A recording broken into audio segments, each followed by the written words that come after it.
All right, welcome to Hunters Hangout. This is our 10th season. This is episode 8, the makeup show. We're going to see some amazing makeup artists that are going to show you how to do it step by step. And now we're going to hand it over to Pandora and let us know what we are going to win for prizes for tonight. Hey guys, welcome. Season 10, episode 9, our live makeup demo. We're super jazzed about our guests tonight. Thank you so much for being here, you guys. And I'll let Phil in a minute do the introductions of you both. So tonight, all you need to do to win a prize is to ask a question of our guests here in the Hangout, in the comments, and you're automatically entered to win. We do ask that if you do win a prize tonight, that you make sure that you contact Diablo by Saturday night to claim that prize. If you've won a physical prize, please include your physical address so that he knows where to make sure that those vendors and those sponsors send your prizes to. If you do not hear back from him by Monday, you're free to and welcome to contact him directly on Monday as well. And with that, I will announce our fabulous sponsored prizes that are here to give away tonight. From Toxic Effects, we have Jack Frost. From Horror Ornaments, we have the Santa Skull. From Fright Night Studios, thank you, Michael, we have a pig leg. From Scarrett Badges, you have 10 assorted badges. From 916 Productions, a $25 off coupon code. From the Halloween Shirt Company, a free shirt. From Froggy's Fog, a gallon of bog fog. From Ned's LEDs, we have a 5-pack sampler. From Drop Dead Design Studios, 25% off.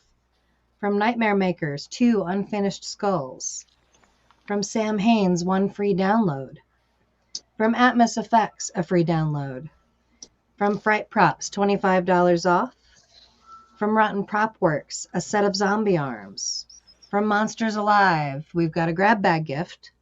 And from Cobwebs and Candlesticks, we also have a grab bag gift. Thank you so much to our sponsors. We appreciate you so much for supplying these excellent prizes every show of every season. You are the best, so please make sure you visit our sponsors for all your hunt needs. One quick note before Phil takes over introductions. Please remember that we're using a new software, and in order for me to be able to show your name on screen if you ask a question, I need you to go to the link that's in this post, the Facebook page for StreamYard, and give StreamYard permission to show your name. You only have to do it once, and after that, I can see that and push that forward for any and all further future shows. So thank you so much to everybody who's here with us. We appreciate you. Welcome. And with that, Phil. Before we get started, I wanted to, Diablo, when are we auctioning off the quilt behind you? I'm not, man. This is all my people from back in the day.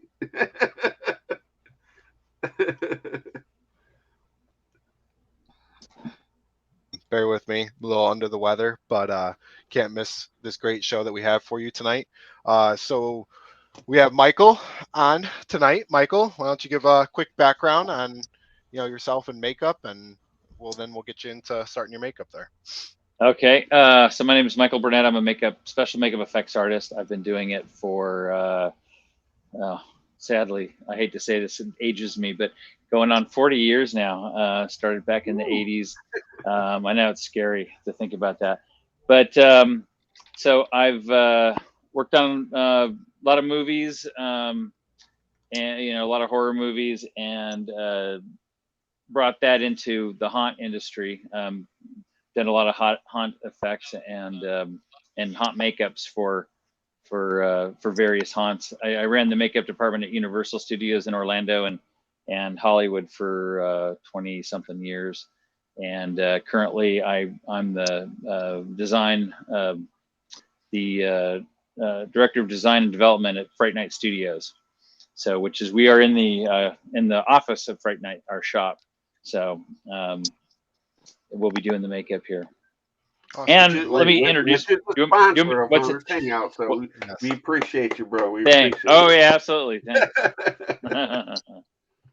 Do you have any inspirations that got you started in it? Was there certain people you looked at and like, oh man, that's awesome. I want to be like that. Oh yeah, well, when I first got into it, I mean, as a kid growing up, it was all I watched the Saturday night in California. We had a guy named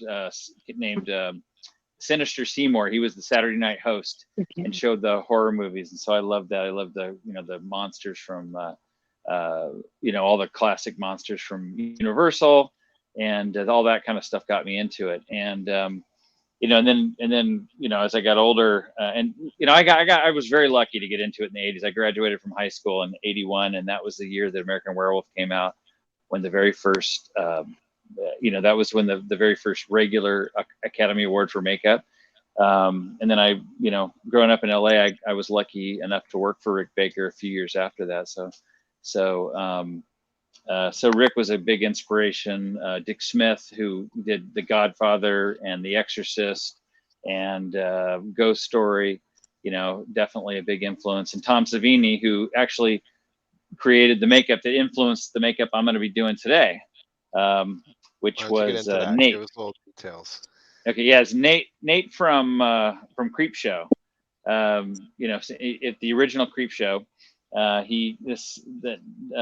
Nathan, I'm totally drawing a blank on his last name, but Nathan, he's like, it's Father's Day episode, and he comes back from the dead and wants his cake, and so he's a really gross zombie, skull looking zombie, and so we're going to be using this prosthetic. I'm not doing an exact. It's a Nate inspired makeup. So this is the prosthetic. It's a foam latex piece. This is from RB Effects, who does some really cool prosthetics. And my model, well, here, go ahead and have a seat up here, David. Sure. David is going to be my model. David McMahon. Here's David. Hey, David. I can't hear you, but I'm going to assume you're saying nice things. Yeah. Yeah. I'm on a headset, so we don't get an echo, so he really can't hear much. I will have to translate for but David's a local. He's an actor here. Although he's in fact, I think tomorrow he's flying where to Utah to shoot a horror movie. Yeah. A horror movie. Excellent. So David's done tons of independent films, and he loves makeup. So we get together quite often in various conventions and whatnot, and he loves to get glued. I don't know why, but I'm glad he does, because it's hard to find people.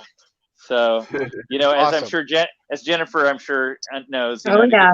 Find somebody who will let you slather sticky goo all over them, and enjoys it. So Awesome. Well, thank you, Michael. We'll let you get started. Okay. And then Jennifer, why don't you introduce yourself?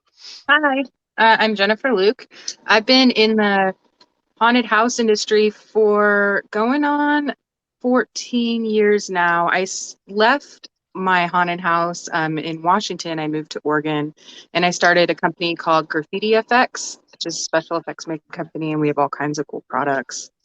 And I've been doing that, and just been doing fun stuff like this on the side. And tonight I'm going to do something kind of inspired by the Egyptian god Horus, and I can show you. I can grab it. So this is the piece that I'm going to be using. This is a prosthetic from Infected FX. I really love their pieces. They're really great. This is a brand new piece that they just came out with. And we have a bunch of pieces that we made to go with it, so it'll be a whole complete look. We've made a big headpiece. My friend Taylor helped me with the costuming and all kinds of neat stuff. So we have a lot to. We have a good show to go here. Very good. And well, I know Diablo asked this earlier, but what would be some of your inspirations getting into makeup? My inspirations. I'm a very hands-on person. I'm a big tinkerer. So when I was a kid, I would play around mechanically with things and take stuff apart and try and put it back together. And I think that really sparked like a love for making things, like helping build sets in haunted houses, helping build makeup rooms, helping build products, helping come up with ideas. And I think, I mean, I love horror films and I love classic horror films, and I love, like, I always try to think of where the idea came from, like, how would you come up with an idea like that, even now with CGI and all the cool stuff. There's so much to be inspired by now that I think maybe it stems from my childhood mostly. Wow, very nice. Very nice. All right, we'll let you get into making Cool. your character now too. So Okay. I know you guys both have prosthetics. I'm not sure if you guys are gonna have the same adhesive that you use, but might as well start with that. What adhesive do you guys like to use when putting these on? I'm using Pros-Aide. Okay, Michael, what do Yeah. you Yeah. use there? I'm also going to be using Pros-Aide. Pros-Aide is it's an acrylic emulsion. It's a water-based adhesive, and you can also I'm also going to be mixing up some PAX paint with it. It's PAX. It stands for PA is prosthetic adhesive, and the X is for acrylics. It's a formula that Dick Smith came up with many years ago. The other thing you can use, this stuff is, I mean, all this stuff unfortunately is very expensive. This one is more affordable, and it goes a long way. There's another material that I might use a little bit called Telesis adhesive. This is the Telesis here. This little jar here is about, I think, $65 for this little tiny one. So this is a little pricier stuff. But it's, we don't really, most makeup artists nowadays don't really use the spirit gum like the old days. This is a silicone-based adhesive. Yeah, it definitely doesn't hold on for very long. You've got to use something a little bit stronger. Especially like with the pieces and stuff that we do now, it seems like, our actors or our models get so hot and they sweat, and things like spirit gum don't hold on to the skin for very long once you start sweating. So using something stronger, it's definitely worth its weight in gold. Yeah, and it's the Pros-Aide's much more water resistant, sweat resistant. So take this time real quick. Sorry, Michael. Anybody who is, I know Pandora mentioned this in the beginning, but anybody who is commenting and you haven't given StreamYard permission, please, if you guys don't mind just doing that, it allows your name to pop up so we can know who is asking the questions. And Yeah, without otherwise, further all ado, it says, guys, is Facebook user. So I have no idea who's asking the question at that point. So if you could all please go to the facebook.com/StreamYard to give the app permission for us to see your name. That would help us out so much. Appreciate it. Thank you for the reminder, Phil. Yeah, thank you. no problem. And drinking word will be makeup. Oh man. yeah, they're going to be drunk within the first 5 minutes. So this is the foam prosthetic. What I'm doing right now is I'm trimming out the back, and this one doesn't have it's supposed to make him look like a skull, like his nose is gone. So I'm just channeling a little breathing space for him. I usually like to let him breathe. So yeah.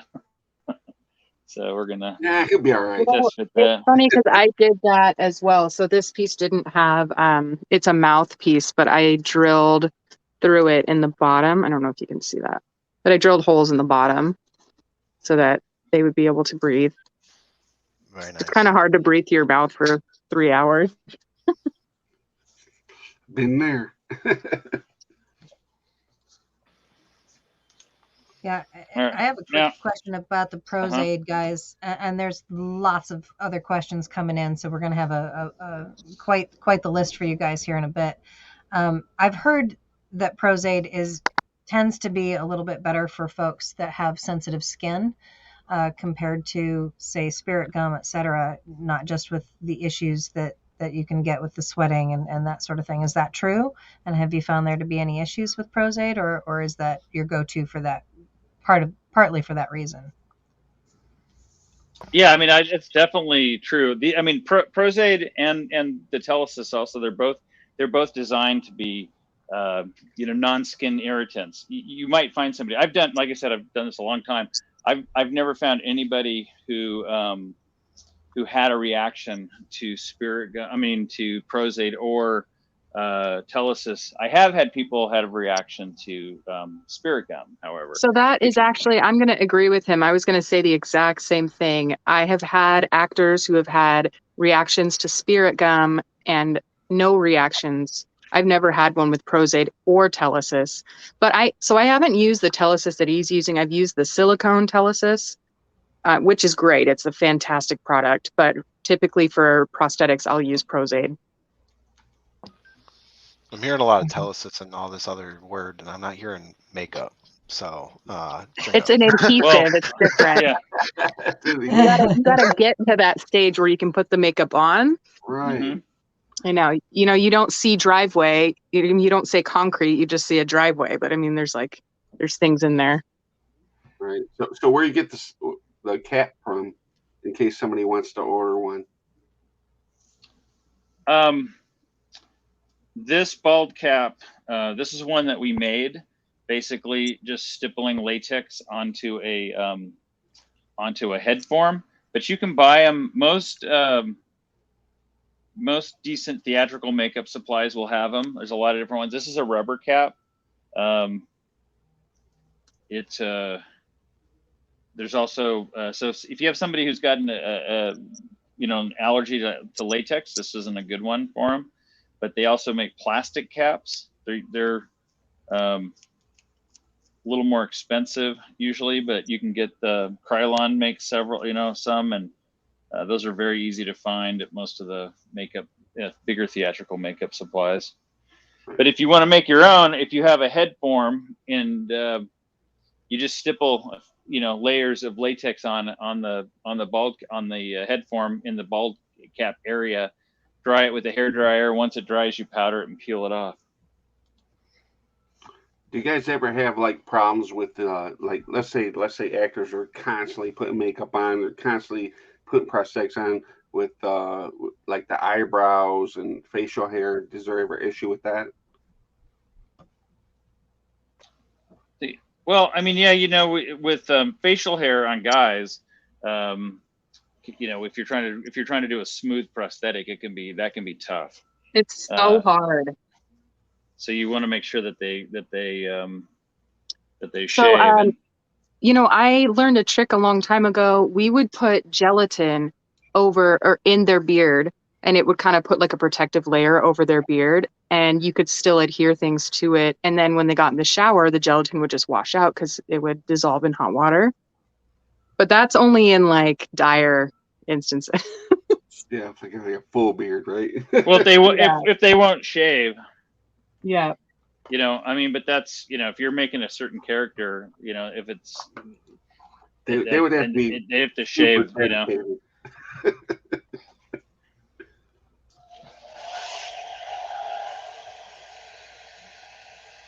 The Pros-Aide adhesive is it's water based, so it takes a little longer to dry. Like the nice thing about the Telesis is it has really instant tack, and the Pros-Aide takes a little bit longer. You got to let the water evaporate, or you can use a hair dryer like I just did to speed it up.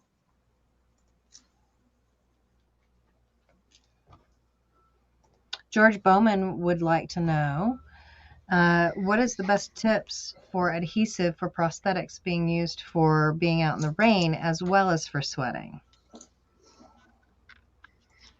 Rain's not going to get to you too much because it's under unless you're using a foam latex prosthetic and you're in the rain long enough that it soaks up all the rain. The Pros-Aide, I'm going to use packs on this. If you paint a prosthetic with packs, it's going to put basically a waterproof layer on top of it. And that's the nice thing about packs is, and also alcohol-based makeups. They're all pretty waterproof, so you can use them. You could use them in the rain.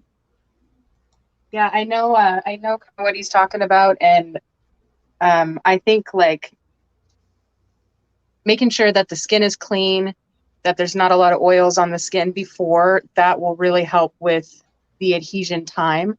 So, it may stick in the beginning, but if you have oily skin or if you sweat a lot, then, it may break that bond and disconnect your pieces sooner than you want. So just making sure, like using a light astringent or anything really just to get the oils off of the skin, just to prep it properly. And then sealing really helps, because if you could keep the water out, then you're less likely to bring water between the piece and the skin. Yeah, definitely. For these makeups, we're going to take them off immediately after putting them on. So I didn't really clean David's skin, but if he was going to wear it for a film, I would totally clean him. And that was a question definitely. actually from Hessian Manor is, do you clean the skin with alcohol first, typically? I mean, you can. That'll definitely clean it. It's kind of harsh. And it's very drying. Yeah. So I would use an astringent like Sea Breeze or something along those lines. I used Sea Breeze in high school.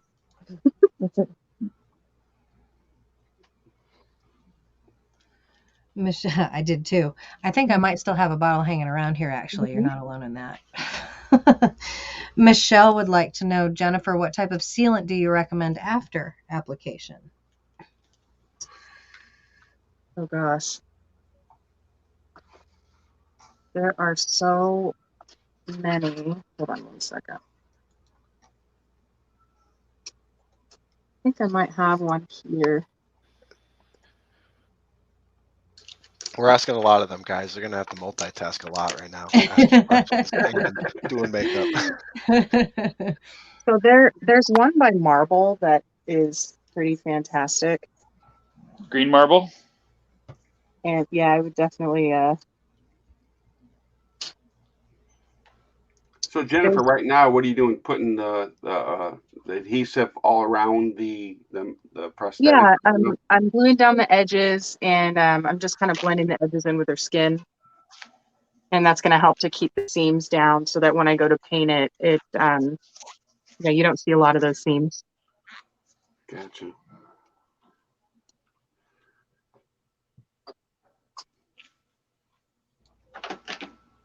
What's the next step in your process currently, Michael? I'm going to start. What's that? I was just going to say the questions are coming in so quickly that I'm forgetting to allow you guys to actually talk about what you're doing. So we're going to pause the questions for a moment and let you speak. Go ahead. Well, I'm gluing the piece on now, and so I'm gonna do it sort of like I'll explain like the way I would normally do it. I'm gonna do it because I don't want to make it really hard to take him out of this at the end. So I'm not going to glue it on as well as I normally would, because we're literally going to end this and then I'm going to start taking it off of him. If you're doing a haunted house or a film shoot, the actor's worn it usually all day long, usually many hours, and they've been running around and sweating, and that makes it a lot easier to take off. It's half the work's done for you. But after a demo, it doesn't work that way. So one technique that I use, if you have, like, sometimes you have an actor who does sweat a lot, or you're having trouble getting it to stick. There's a contact adhesive method. You can also use if you have somebody who really sweats a lot, you can use a sweat stop to prep That's their a great skin product ahead of time, and that'll help. But so what I'm doing right now is I'm brushing Pros-Aide into the prosthetic here, all over everything except for right up against the edges. And if I really wanted it to stick to him, I would put a coat on his face as well, and I would let that dry and let this dry, and then press it on. And I mean, it thing sticks like a mother. It'll last a long time. He's got that look like, please don't. Yeah, he knows. Well, David and I have done things where he needs to wear it all day and where he doesn't. And today's one of those days. And luckily here in Florida, it is actually a really cool day. We actually have the door open. Normally we wouldn't. So, he's not going to be sweating too much today. Typically in Florida, it's he would already have it halfway sweat off, already. Jen, what are you working on currently? I've had a few So people ask if you're blending with latex as well. Yeah, so I am laying the seams down with Pros-Aide, and then I'm going back over it. I make a PAX paint. I seal all of my prosthetics before I put them on somebody because these are made out of foam and they soak up paint. So it's always a good idea to seal them first. And I just will, I'll mix Pros-Aide with acrylic paint and do a light layer, you know, make sure I get everywhere, and it'll kind of seal that foam in. And then I will, you know, then I'll be able to paint over it and it won't absorb all the paint. And I definitely use a non-toxic, you know, make sure to like stay safe and use non-toxic paints. And right now I'm just pressing down my seams and then using my PAX paint to go in and kind of blend the edging in the seams. Yeah, so what do you use to keep all the prosthetics on? As far as, you do the same thing Mike does, or you do something different? So he definitely knows what he's talking about. Like I'll put Pros-Aide on both ends, kind of let them dry. It's kind of like a contact cement. You know, you just let it dry and then they'll bond to each other. And then I'll go around with a little bit of Pros-Aide, kind of seal down my edges. That's going to help, you know, kind of keep everything in there.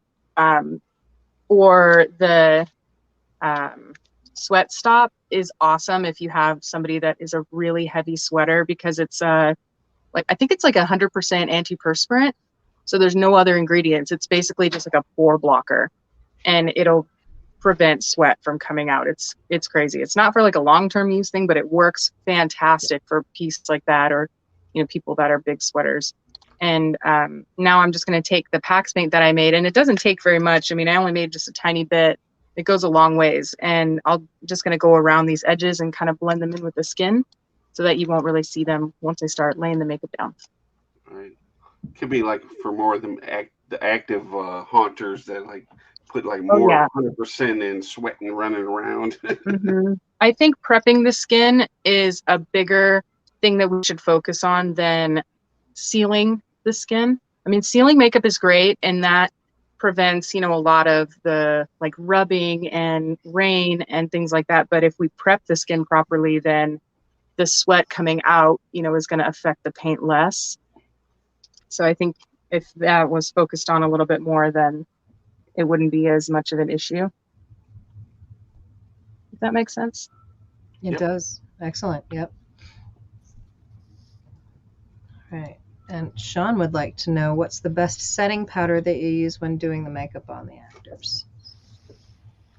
Setting powder. I use talc powders. I mean, I just like to use a clean talc powder normally. There are different ones out there, but they're basically coming down to the same ingredient. I don't know about Michael, but Michael, yeah, I usually use a no color powder. I like Ben Nye's. I like RCMA has a really good one, and it basically doesn't.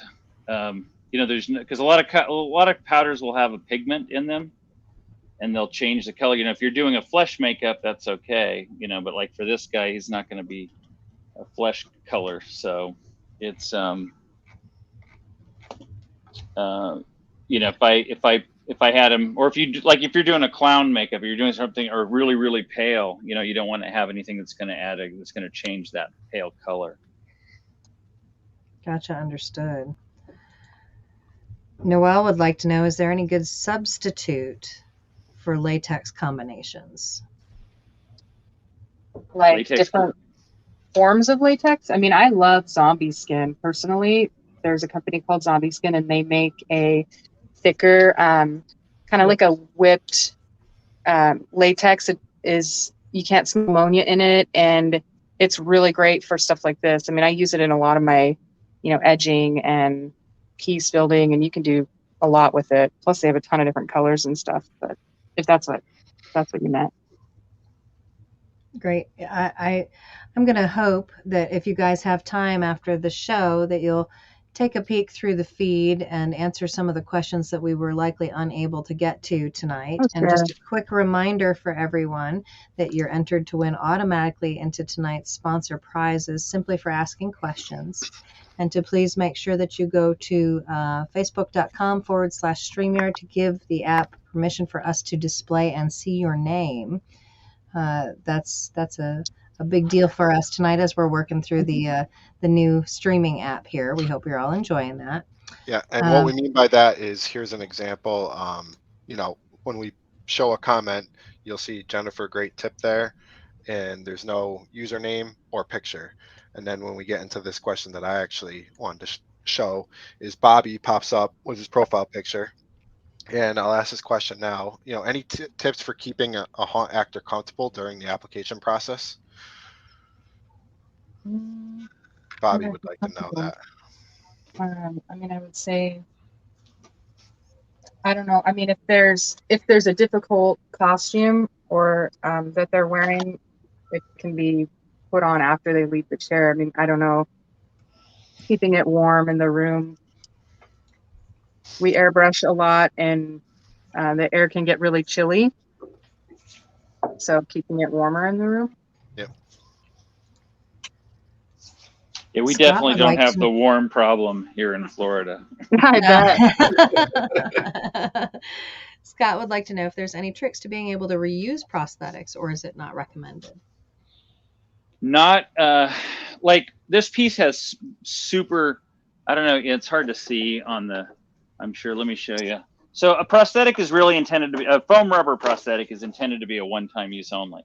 You can reuse them if you're really careful. You're not going to have the same edges. Like on a movie, when they're going to zoom in, you're going to have a hard time doing it. But they are very expensive. So, you know, but I would not recommend putting, like, only put it back on the same person. Yeah, Like here, so like, I've used sock masks in the past to help to keep the prosthetics, like the edges and stuff, nicer, and that's helped in the past, you know, look at straight haunted up. houses and stuff. Mm-hmm. Yeah, sock masks are a good way to use a prosthetic and reuse it. You can still glue it down, but again, same thing. You know, you want to make sure you're using it on the, because I remember visiting a haunted house once, and they were reusing prosthetics, and they were just putting them on various people, which I definitely would not recommend. So I'm going to show you. I'm doing up the edges around his eye. I don't know if it'll focus. You can see that. See how that brush is bent? I don't know. Can you see that? Yep, I see it. So that's just a regular brush. I just took a little needle nose plier and bent it. So then I can get up like right here, right up under, like along the edge of his eye. Makes it really easy to get in that curve. So I have a couple like that are great for a little quick. Oh, so you just bent it up a little bit, or is that yeah, you bought it like that? No, I mean, there are a few companies that make them, but I don't know. Can you hear? Maybe if I put it against, can you see the bend? We can see it. We can see yeah. it. So I just bent. That's one I just bent myself. Okay. Purposely, in order to be able to get up under there. Yeah. Correct. Makes it really easy.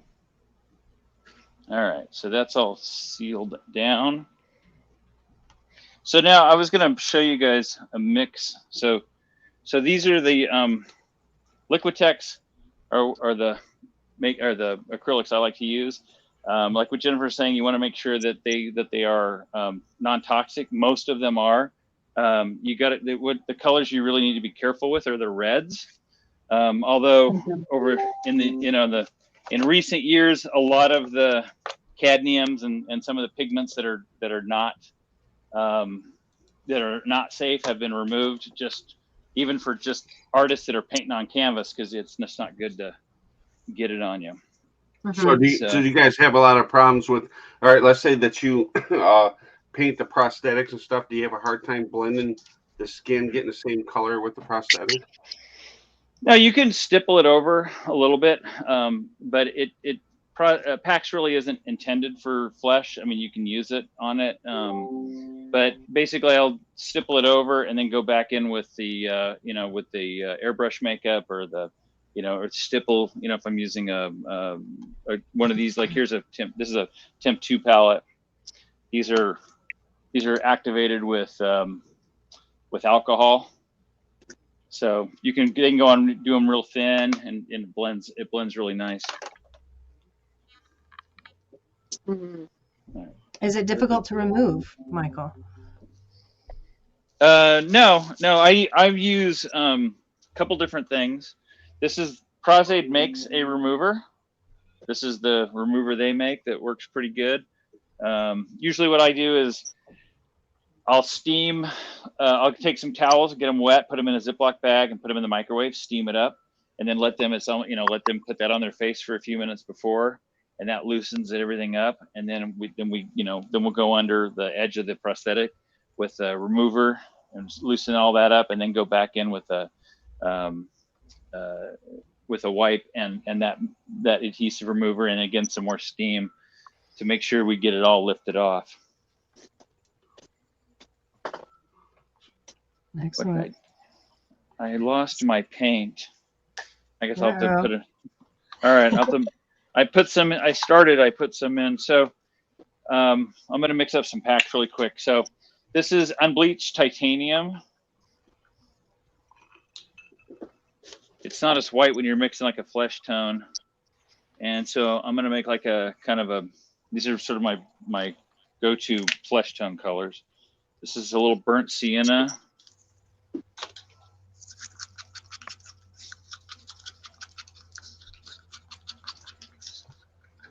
So you can see we're starting to get a bit of a flesh tone.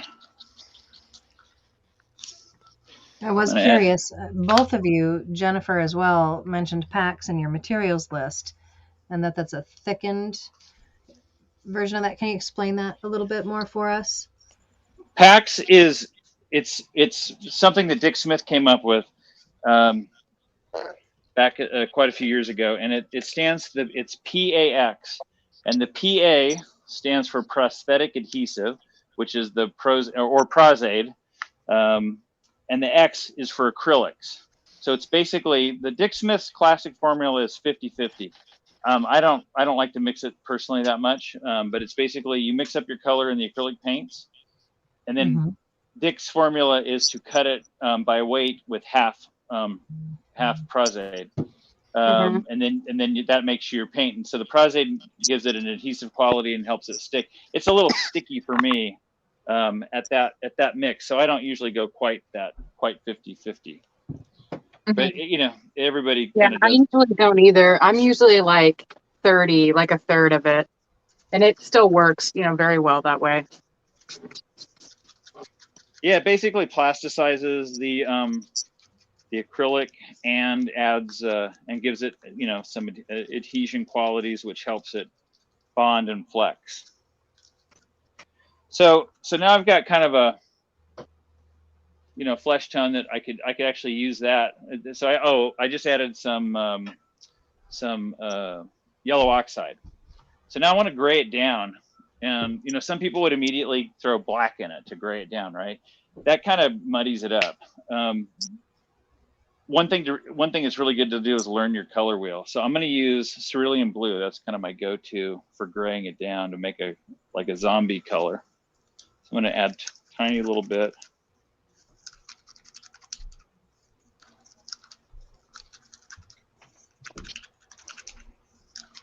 It gives me a cool kind of gray. I don't know how well you can see that on there, but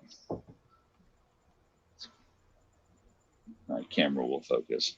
But it's kind of a cool gray. I'm going to add just a touch more. Okay. And this is going to be the base color that I'm going to use. Oh, and I added it. And the colors go, that blue is really strong. I kind of went a little bit too much. So Kevin Vixaki says, pro tip, keep your brush cleaner cup close and your cup with your drink well out of reach, and use two completely different cups. Is this true? Yes, indeed. Oh, yeah. Yeah, I've seen people get a mouthful of rubbing alcohol on several different occasions. I've heard the stories. I've heard stories.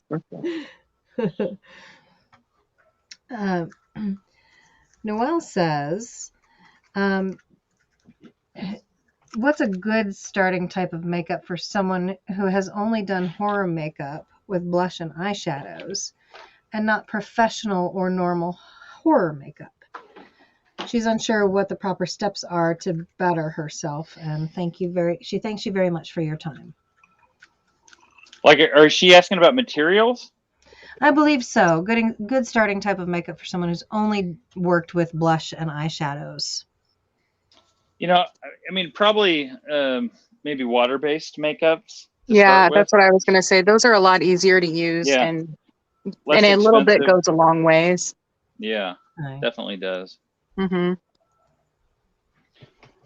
Do we have that? And what would be a good place for her to get that type of makeup? I mean, just like if you're just starting out and you're like, you know, wanting to get into it, what would be the place to get that and the good start for it? Well, the great thing about the internet now is you can find most everything. You know, in most big cities will have a you know, a theatrical. I mean, Orlando, where I am, you know, obviously there's all the theme parks and stuff, so there's a lot of stuff going on. So there's several makeup stores here, but I'm not sure where she's located, but yeah, I totally agree with him. There are stores around.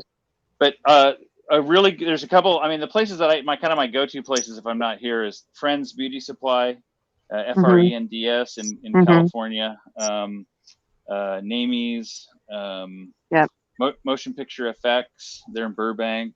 You know, I'm originally from California, so kind of that's, you know, my go-to. But there's a place in Orlando here, and they're online. That's the thing. Most of that stuff you can buy online, and all those guys, you know, ship. So here in Orlando, we have, oh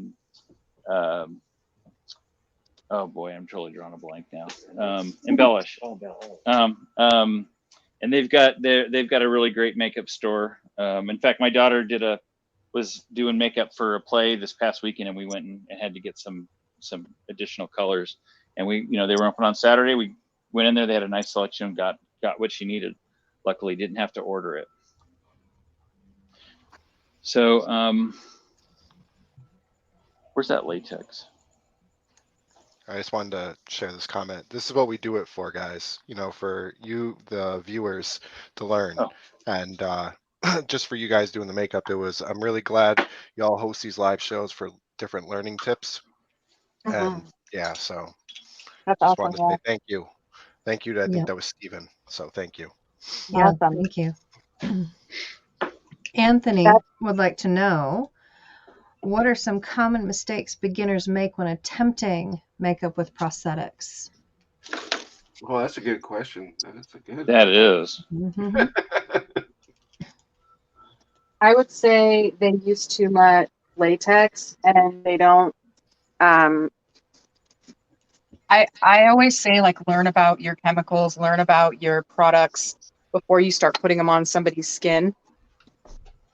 And I think knowledge is power that way. So definitely, you know, knowing what you're putting on your model, knowing how it's going to react with other things that you're putting on your model, and you know, taking that into account, knowing how to remove things so that you don't hurt them, damage their skin. You know, you don't want them to be uncomfortable or in pain. So just thinking about how the things are going to affect them. I mean, we're applying it so we don't feel it, but you know, they have to sit there and they have to feel it. And I think that's a big thing that gets passed over a lot. Michael? Yeah, the other thing too is test your makeup out on your actor or your performer, your model, before you do it. If they've never done it before, especially the glues, just like on the inside of their arm, put a little bit of the materials, especially like glues and things like that, and latex if they don't know, just to test. Let them wear that for a little while, a couple hours before, and wash it off and see if they got a reaction. You know, I've glued him in prosthetics, you know, dozens and dozens of times, so I know that he's not as he itches. Yes, Mr. Comedian. And and definitely, what Jennifer was saying, like, know what you're using, and make sure, you know, there's a lot of YouTube videos that make me cringe when I see what they're using and what they're doing, and you know, taking like a real pair of scissors and cutting it off and trying to, you know, you know, so I feel like the more you do it, you know, practice is huge. Like the more you do it, the better you're going to be, and the more comfortable you're going to be with application, and you won't be using as much product and, you know, layering latex on somebody's skin, and you'll be able to be more efficient at what you're doing, and just, I mean, practice on yourself, because then you'll know how it feels. That's excellent advice. I mean, how can you really know what your model or your actor is going through? Well, and the one thing, without like, knowing or without yeah, trying. when I started doing this, I glued it on myself more than anybody else, because, you know, as a kid, you know, it was hard to find friends that would. I did have some that would occasionally let me do it, but I was always there. So most of my first makeups were me in the mirror doing them on myself. So, and like Jennifer said, it's practice is the only way to do it. It's the only way to learn it. You gotta keep doing it and doing it. With prosthetics being the topic right now, Robert had a great question here. Any advice for prosthetics near parts of the mouth or that move a lot, like examples of the mouth area? Well, you know, if you're sculpting your prosthetic, you want to make sure that, you know, you've allowed the space, you know, and put wrinkles anatomically correctly where they would go, and that'll help. Gluing it down, that's one of the areas you want to really take care to glue it down and make sure it's glued down all the way around the edge. Luckily for him, I don't have any lips to worry about.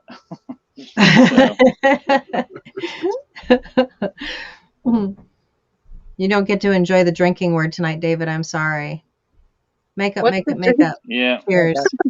I know. I haven't seen the drinking word come up, man. I'm kind of like. Baby. I'm using a makeup sponge to apply this makeup grade latex to my prosthetic makeup. Everyone should have finished whatever drink they just had right there. That was like 5. I wish I could join you. Thank you. Maybe you need some Robitussin. Take a swig of some Robitussin every time. Where's the NyQuil? I'm ready. Oh, yeah. Oh, there you go. Uh-oh. I'm about passed out on the live stream. Poor baby. Michelle would like to know, this is a question for you both. She's heard some people say that alcohol is better than water-based makeups. Do you have a preference, and why? They're different. In water-based, you're going to get more opacity, better coverage. It goes farther. So with alcohol-based, there's a big trade-off. I mean, you've got staying power, you've got layering power. I mean, you've got all kinds of things. But personally, if I want more coverage and I want it to cover in 1 or 2 coats, then I go with a water-based. But alcohol definitely has its place. Yeah, alcohol is gonna, if you're concerned about sweating it off, or if it's going to be in a moist environment, alcohol is going to be your go-to. If you put water-based makeup on somebody and they get out in the rain, or maybe we should have closed the door. Now we're getting some we're getting some moths coming in. But you know, the water-based makeup's gonna run off. You can seal it. You know, they make, I think we were talking about green marble sealer earlier. There's sealers that you can put on top of the water-based makeup, which will definitely extend them. And I know Ben Nye makes a really good sealer. I think it's called Final Seal. They make a really good one, and you can spritz it. It comes in a spritzer ball. You can spritz it on. You can airbrush it on. Ben Nye, isn't it? Final Seal? Yeah, Final Seal's Ben Nye. Mm-hmm. That's a pretty good one. I like Ben Nye's are good. You know. Makeup, I use a lot of that for Halloween. It's not, you know, it's a higher end. I mean, I know a lot of people who use it for films, but it's, you know, it's got a better price point than some of the high end makeups, you know, that you see more in a movie or use like on a film set. Is that another prosthetic that you put on his neck, or is that something different? No, this is basically, I just wanted to add some texture to his neck. So this is a basically like a little bit of like a cheesecloth that I'm adding some latex to, and just to give his neck some texture, because I don't have a prosthetic for his neck. So and then I'm just using the latex to go around and seal the edge. I'm going to use a hairdryer here in just a second, and then I'm just going to tuck this under the shirt, which will help hold it down. Oh, there you go, cheesecloth. Yeah, it's looking great. you can use tissue, and I tore around the edges to, you know, like you don't want to cut it with scissors. Like even if you're using paper towel or tissue, you want to tear the edge so it's feathered. It helps blend it on. For the blending, right? Yeah. While we're coming up here on the 10 o'clock hour, for those that are just joining, do you guys want to just touch on what characters you guys are making one more time? I'm doing a character kind of influenced by the Egyptian god Horus. So he was a bird figure. He wore the big bird head, and I'm using a prosthetic by Infected FX. I'm using Airbrush makeup from Graffiti FX. I'm using Pros-Aide, and we're going to go over this with a bunch of golds and things and kind of, you know, bring out the color. And I'm doing the dark first just so I can kind of set in the, you know, the inlay and the seams, and then I'll bring a bunch of gold out and bring some color and kind of bring it to life. And then we have pieces and stuff that will go on them. Excellent. Okay. And there,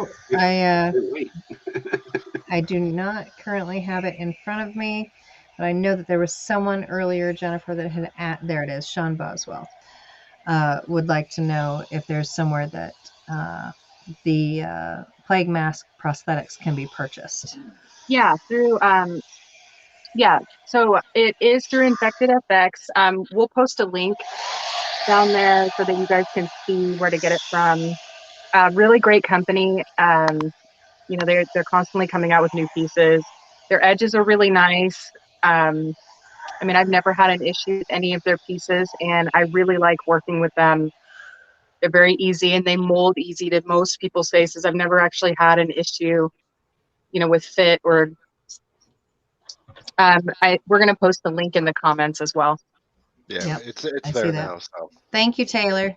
I'm pretty sure that's you. The moderator. and then so now, Michael, what's your character that you're making again?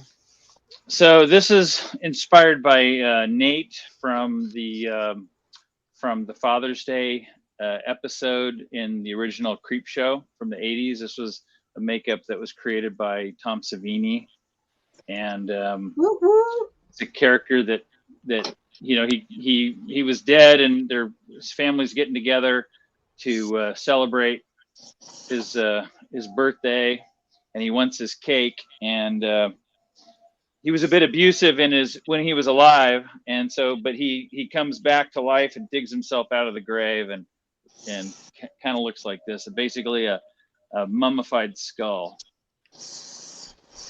Comes out with a fabulous platter surprise if Yeah. It was a birthday cake. Yeah. Yeah, he turns his daughter's head into his cake. Oh my gosh, that's pretty sick. So, and also, if you're new to the show, this is your chance to win some amazing prizes from our show sponsors.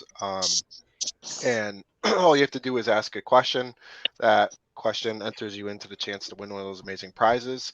And all we ask is you just share them when you get it, if you win it, on the Hangout page. And yeah, good luck. So back to the show. Woo. Woo. I'm trying, guys. I'm trying. And you're hanging in there, Phil, and we appreciate you so much, Philly Cheese. We love you. You're doing great. Oh, that's right. I'm still Philly Cheese on here. Scott Mousseau would like to know, what has been your longest makeup or prosthetic application done, and what was it used for? For me, it would be the first time I did a movie back in the 90s called Strangeland, and so I did Dee Snider from Twisted Sister played Captain Howdy, and I did half his body in I was tattoos. an extra in that, Michael. Oh, really? Yep. At the church. Filmed right here in Denver at the church. Yeah. That's right. Yep. I figured that's where we had a big thing. Yeah, we were based out of what the heck is it? Now I'm drawing a blank. Yeah, but we shot. Yeah, a lot of it shot in Colorado. That's super cool. So that the first time we did that makeup, I want to say, because he had half his body had prosthetic piercings, and the other half he was tattooed. And I think the first time we did that makeup, it took maybe 6 or 7 hours. 6 or 7 hours. Wow. Yeah. And this was Yeah, I mean, this was for the suspension piercing.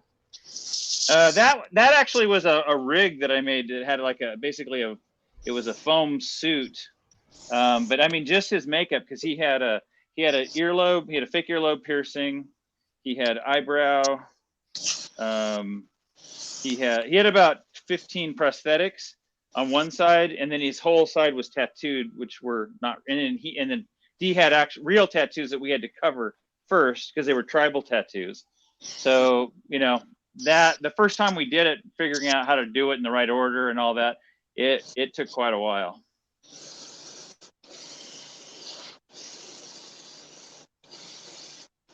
Okay. I have a question. Uh-huh. So in regards to when you guys are doing your makeups, whether it's through the prosthetic or doing the actual makeup, drink everybody. When you make a mistake, we all like to think we don't make them, but when a mistake happens, how do you guys adapt from that?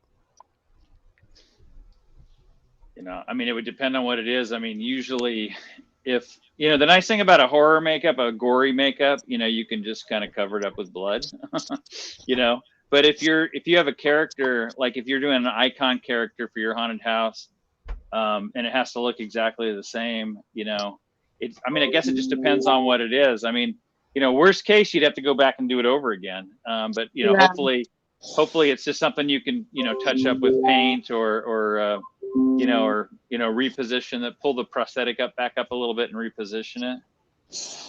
Mm-hmm.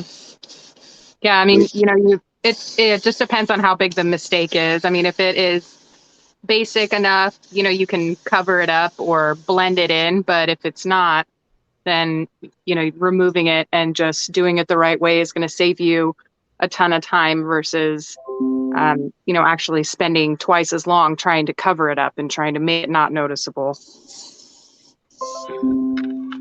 Right, and we got a question. We got a question from Noelle. She wants to know that, like when you're starting out and she's using, I guess what she's saying is she's using toilet paper in latex, and it's sticky. And if you've used that before, then how do you get it from ripping up or the parts you don't want it to rip up?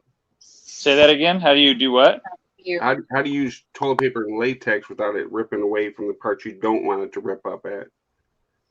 Maybe even add more latex, I would think, I guess. Yeah, I mean, you have to have a nice wet layer to stick it into and then tap it out. It again, it's like what we were talking about before. It's all about practice. That's something you can do. You can do like a wound on your hand and practice, and you'll kind of find that technique that works for you. To get it to lay down. And like if you're doing, I can show you this. Like one trick too, like if you're using paper towel, if you're going to do something like with tissue papers, you might want to try using a paper towel first, because tissue is much more fragile. Paper towel is a little more stout, and you can, it's not going to tear up as much. But the thing is, most paper towels are 2 layers. So if you peel it away like that, and then you can see, like, that's the factory edge, that hard edge. But then you can see if I take it and I tear it, then I can get this nice feathered edge. And that feathered edge is going to be, if you have a straight line, it's really easy your eye is going to be, you have to blend it perfectly because your eye can be drawn to that. But if it's all broken up, it's not going to be as obvious. It's not going to stick out as much. Right. So go for paper towel instead of tissue. Well, to start with, you can, if you're going to do that, I would say even cotton, like you can get cotton balls and tear the cotton apart. I've seen many do that. So there's no geometric line to follow. Yeah. And if you can find roll cotton is what I like to use. It literally, you get it at the pharmacy. It's almost like a sheet. it's all laid out for you, and you can peel it off, and it's used for, you know, dressing wounds, and you can, you know, I've done huge builds with that. So I would recommend getting, and it's not too expensive either.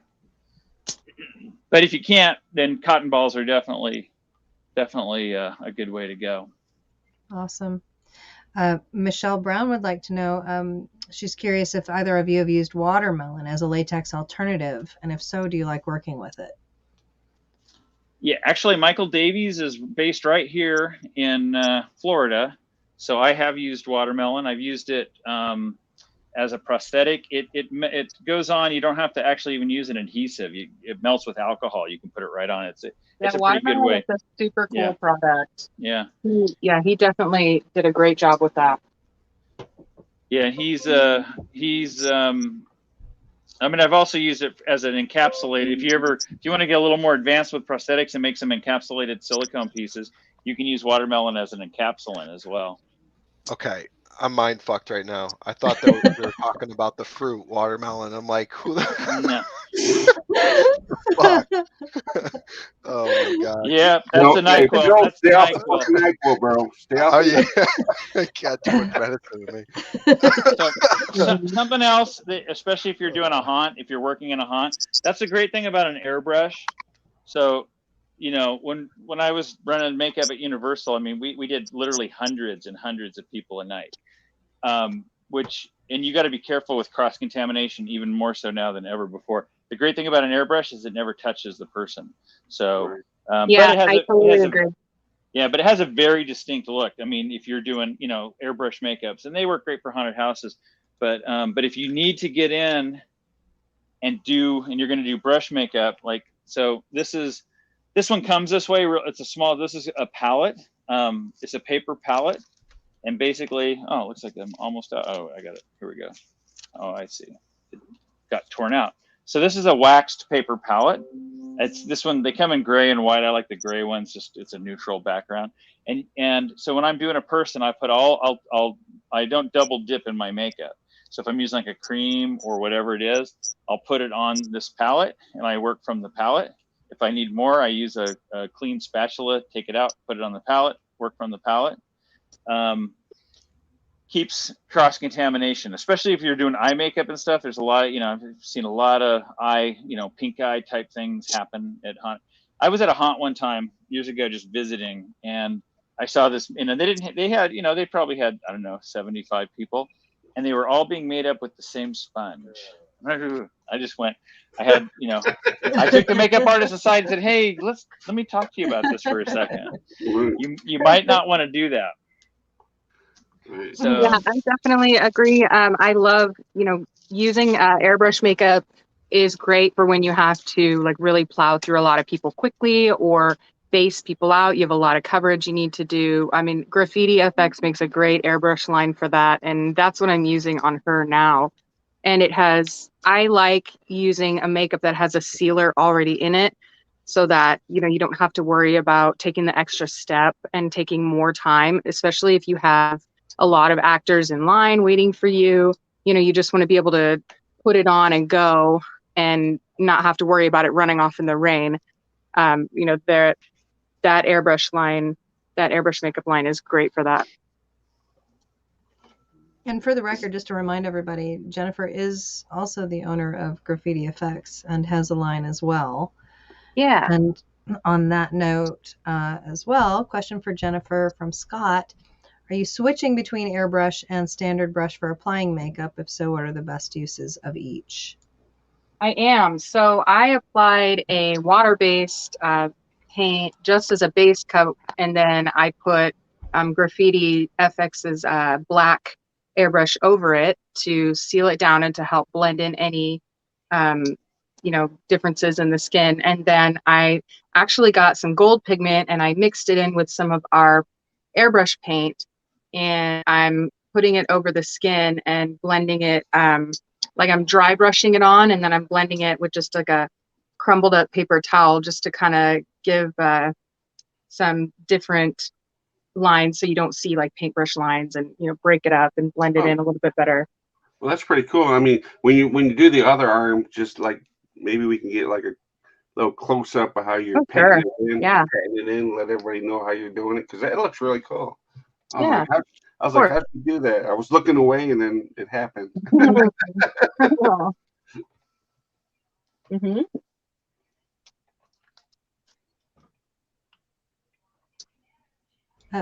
Michael, what is it you're doing right now around his lips there? So now he's got exposed bone, skull that's coming out. So I'm painting. I'm using PAX paint, and I'm mixing. I've got a couple different colors of acrylic that I'm mixing right into it. And so I'm just detailing that. Now, like if you're doing, like obviously we want to demonstrate this for you guys, but if I was going to do this makeup for a haunt, I would pre-paint this piece Yeah. the night before. Yeah. So that I would put it on and blend it and he would go. Because otherwise, you know, if you're doing a lot of makeups, you know, like a prosthetic, depending on your haunted house, you know, a prosthetic might be overkill. You know, like at Universal, I used prosthetics mainly for if there was a real specific spot where it was lit and people were going to see them, but mostly for the street characters because they're right up in people's faces and they take a lot of photos with it and they're going to see it. You know, they're going to see all that detail. Right. That was another question I was asking. I was thinking about is like when you guys go through this extreme of makeup and stuff, it's like how many can you go through to prep before they go into the haunted house? I mean, obviously it's like the characters you guys do are gonna be like some main characters. Mm-hmm. Well, at Universal, we did upwards of 700 people a night. With prosthetics? No, I mean all makeup of all the makeup. Prosthetics would be, I don't know, maybe less than 100. And then I do other like certain prosthetics like Pros-Aide. There's a thing called a Pros-Aide transfer, which you can make with Pros-Aide. And they go on with water. They're much easier to go on quick. They're better for little gory things. They're not great for a big full face. So there's different, depending on what the effect is, you would depend on what you were going to do. And then, if it was, you can make, like Jennifer was saying, like the sock masks, those would be a great way to put a prosthetic in the haunted house because you can reuse it over and over again. And you're just blending it, you're just gluing it down. And especially if it was something that had, a lot of texture around the edges. So it helps you blend it in, every night. Nice. I'm going to do a quick full screen of each of your characters right now just to kind of show some progress. So Jen, I'll start with you. Oh, yeah. So So Jen, I'm doing that gold overlay right now. So I laid the the graffiti airbrush line black over the water-based paint. So I sealed it in pretty good. And I took a gold pigment and I mixed it in with some of our airbrush paint. And I'm just kind of like dabbing it on and blending it in. And I can rub on it pretty good because our airbrush line has a really good sealer in it. So it's going to take some good scuffing before it, actually comes off. And once I'm done with all this gold overlay, and then I'll start working on the face and the beak and the eyes and stuff. Yeah, that looks really good. Thanks. All right, Michael, we'll come to you now. I don't know if you want to do a close-up of yours so far.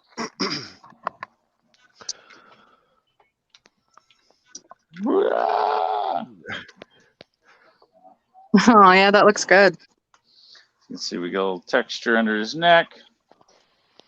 So now I'm just doing the undertones and then I'm doing his teeth, detailing his teeth right now.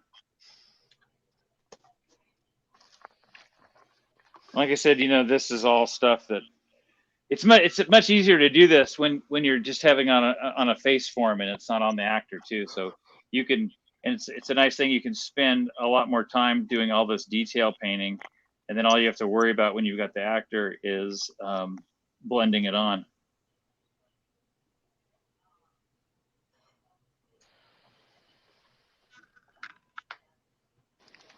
The cheesecloth blended really nice in there. Looks the same.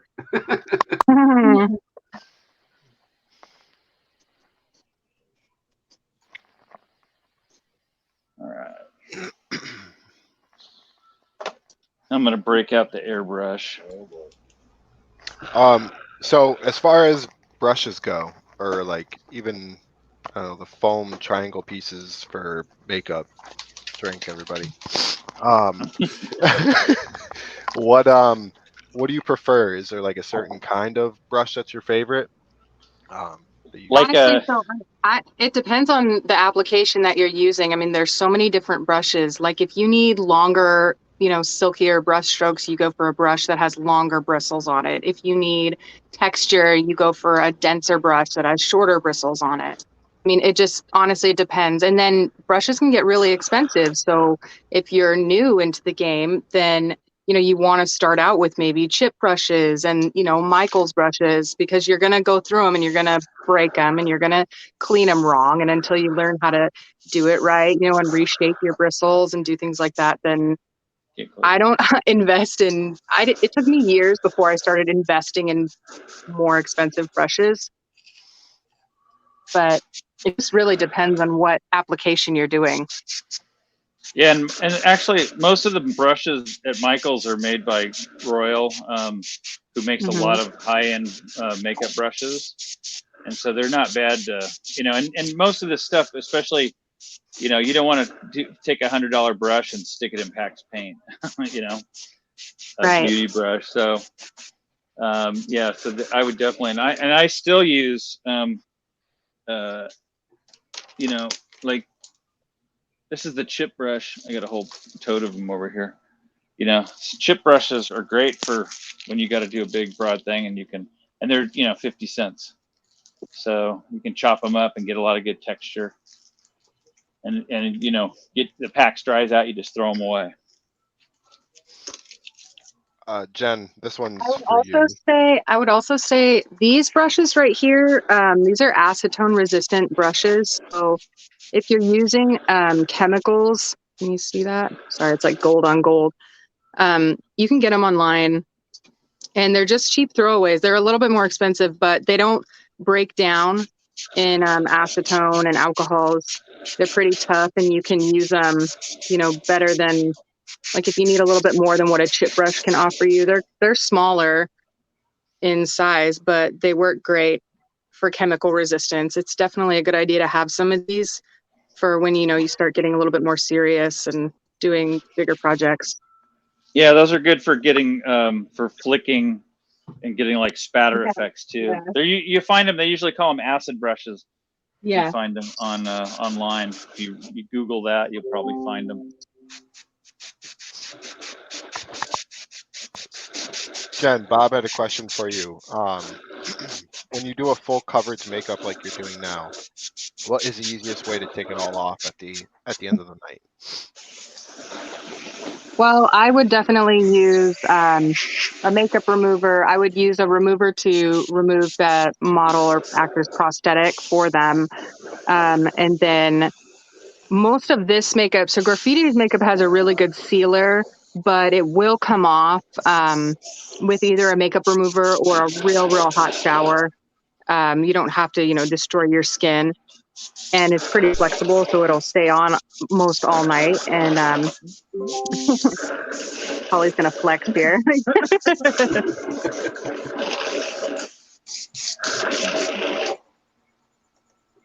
There were several questions earlier about specifically if you have a favorite makeup remover that you both use.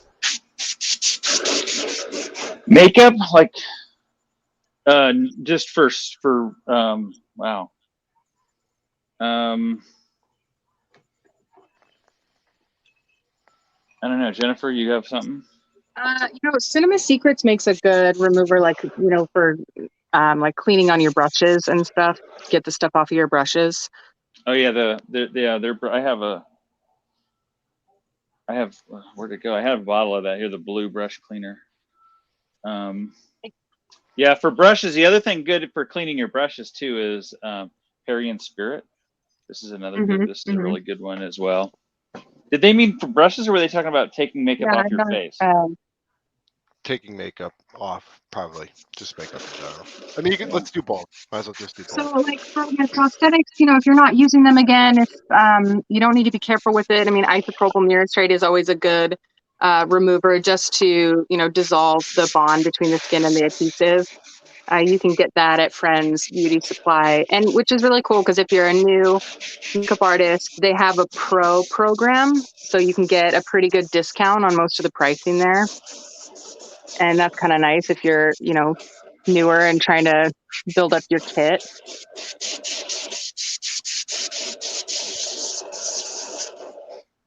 So, Mike, what color are you putting on there right now? This is a kind of a purpley bruise color. Put it in as an undertone.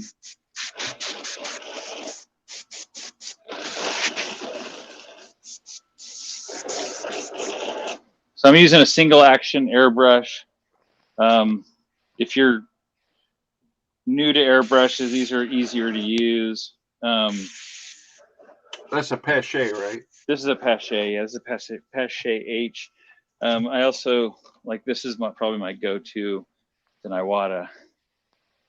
This is a double action. So what that means is, so this button, you push down, and it lets the air out. So the more you push down, the more it comes out, and you pull back, and there's a needle in there, and that needle has there's a cone that fits the needle perfectly. So when it's closed, no makeup comes out. The air blows around the cone, and then when you pull back on the needle, the more you pull back, the bigger that opening gets, and then the air brushing around creates a vacuum and pulls the makeup out. And this is a gravity feed. See, it's on top, and this is a siphon feed. It's coming up from the bottom. So this is single action, which means I'm just adjusting. I adjust the paint flow here, and it stays wherever I set it, it stays. And then I'm just doing I'm controlling how much air comes out by how I push that. I personally like dual action. I tried single action when I first started out, but I never felt like I had enough control over, it's kind of like a single answer, like you push it and it just comes out. But with a dual action, I feel like it teaches you to use both the air and the paint, to create the lines and the airflow and the paint flow that you want. And I think that you have more control that way. So I personally like dual action. Passe is definitely my go-to. Really good company.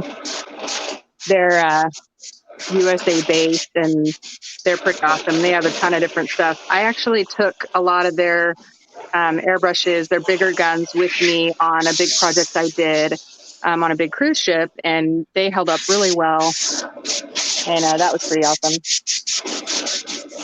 Yeah, you definitely have more control with the dual action. If you're painting, if you're painting, I use both.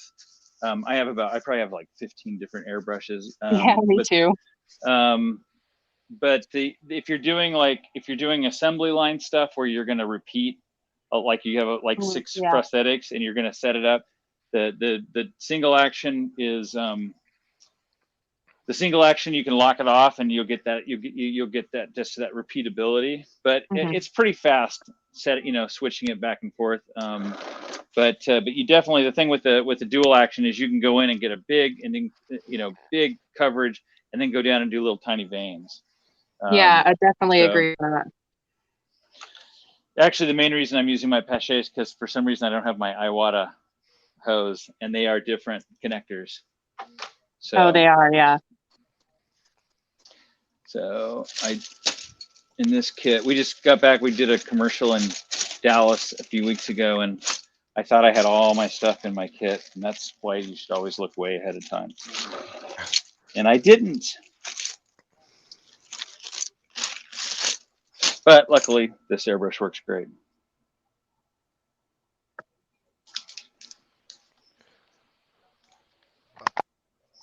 There was somebody who asked a question earlier. It was a question for you both. Do you prefer a fan on low for a breeze for you and the model, or no, because it might affect the makeup does not set too fast or uneven? Sorry, I kind of read that wrong. I think it just depends. I think it just depends on, what you're doing. I don't know if it's cold outside, then no, you don't want a fan on them all the time. If you're using a lot of smelly products, then maybe, you know, just for airflow. But typically I don't put big fans because it, you know, makes the paint dry faster in our brushes, and it, you know, can affect our application and hinder our application. But I don't know. It doesn't really bother me. I don't know how Michael feels. I mean, yeah, I don't normally. I would say only time I use a fan is if it's just for, you know, for if the room is, you know, is warm. You know, sometimes we do it. We have to work in spaces that aren't air conditioned, and you know, and so that. But normally, no, I wouldn't have a fan on. Maybe, like, you know, if it's not a well ventilated area, I might use a fan to exhaust the room, because airbrushing does atomize the makeup, and if you're in a really tight area, it can get pretty nasty. That's right. Yeah, everybody's looking for that deep wound color that you're doing. What exactly is that color that you're using? It's a bruise tone. So yeah, it's a great. It's really good for wounds, for the undertones on the wound. Kind of is it like a gray blue or a gray purple? No, it's well, not really gray. It's not. It's from, this is a Skin Illustrator color. Okay. It's a really deep purple. Hope you can see that.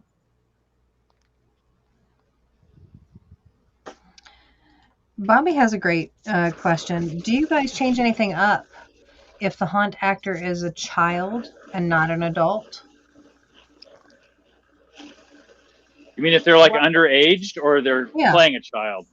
Yeah, underage. I assume he means. With kids, you only have an attention span that's like this long, so you have to kind of pick and choose what is going to work and look, you know, the most bold and have the most effect. So, like, you know, doing colors around the eyes, and I mean, even if you can get them to sit while, you know, you're doing something around their eyes. But airbrushing is really hard on little kids. You have to use really low pressure. Painting is a lot better for them because I think it's more of a sensory thing. But with kids, it's difficult. And sometimes you get an awesome kid that'll sit down and be like, do whatever you want. And you know, they're better than any actor that's ever sat in your chair. So you just never really know. Gotcha. What about you, Michael? What do you think? Yeah, you know, in recent years, you know, most of the haunts I work at, you know, they mostly have 18 and over. But you know, I've done demos and stuff at schools and whatnot, and definitely, you know, you want to work quick. You want to do something that's that they're not going to get too fidgety. But again, it all depends on the kid. You know, I've worked with some kids that were definitely were more patient than their adult counterparts. Or sometimes I work with really big kids, like this guy here. He's just a big kid at heart. I feel like a lot of the kids that I have done makeup on have been kids of people that are in the industry. So they've been around and they've been raised, you know, around stuff like this already. So a lot of them know what to expect. I mean, sometimes they don't, you know, if they're really young, but they kind of pick it up. And, you know, if you're going to like a fair and doing something there, then it's kids that have never had their face painted and they're really jittery and moving, and, you know, they can't sit still. But usually if it's people that you're doing in the haunted house industry, it's like the actors' kids or, you know, the owner's kids, and they already know the drill. So they're going to sit as long as they can anyways. Yeah, I've never really done a lot of kids in haunts. I did a show for many years, a Nickelodeon show called All That, and it was a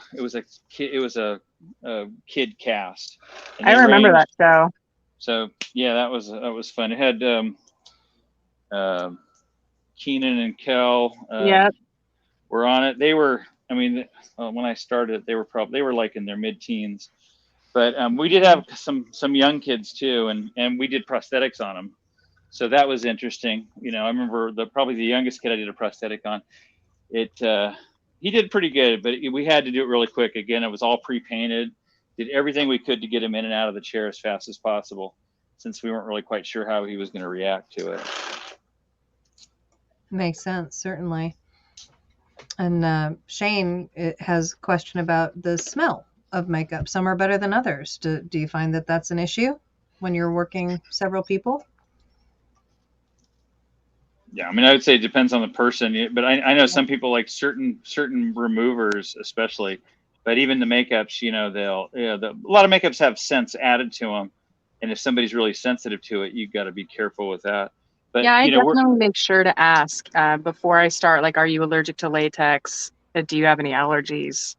To try and like clear that up before you start, and that helps with a lot of the issues that can come. Excellent.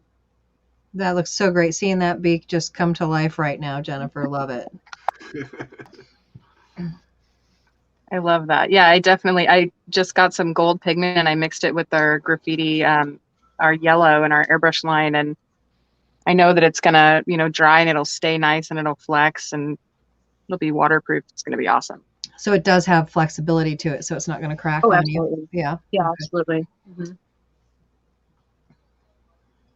Excellent. Yeah, we use all FDA approved ingredients, and we worked a long time on these, this line just so that I wanted it to be something that I would want to use. I mean, that's why I really started this, was so that I could use products. When you're working in that environment, I'm sure you guys know, like, there's always a product that you want to use and you don't have, or you want it to be better. And I thought, I can make it better. And so that's what I started to do. And this airbrush line is actually pretty awesome. Excellent. Scott would like to know, Tater, who has not actually allowed us to see his name, he needs to go approve StreamYard for that, would like to know if your makeup does have an edited scent to it as well. Mine does not yet. We've been asked to put one in there by a lot of people. So we've been kind of debating back and forth as to whether or not, people actually want that. But as of right now, it doesn't. The challenge is once it's in there, you get somebody who's allergic or it bothers them, then you can't, Right. Yeah, you can't take it out. So it's tough. Right. Once it's there. So we've been kind of battling back and forth with that. People do Makes like sense. the scent. I mean, it is kind of calming, and it makes things go by a little easier instead of just smelling alcohol or smelling a chemical.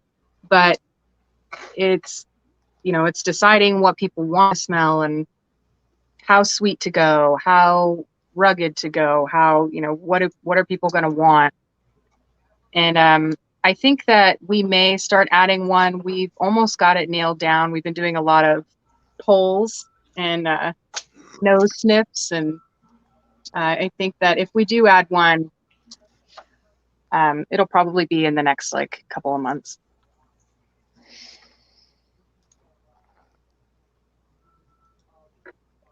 Trish would like to know what is, and this is for both of you, we'll start with you, Jen, since we're spotlight on you currently. What is your go-to never fail makeup that you prefer? Well, for what? Do you have a favorite for a haunted house? Do you have a favorite for demos? Run the list. Well, so I mean, this airbrush line I'm using is great. It's got a lot of coverage. It's got a lot of opacity.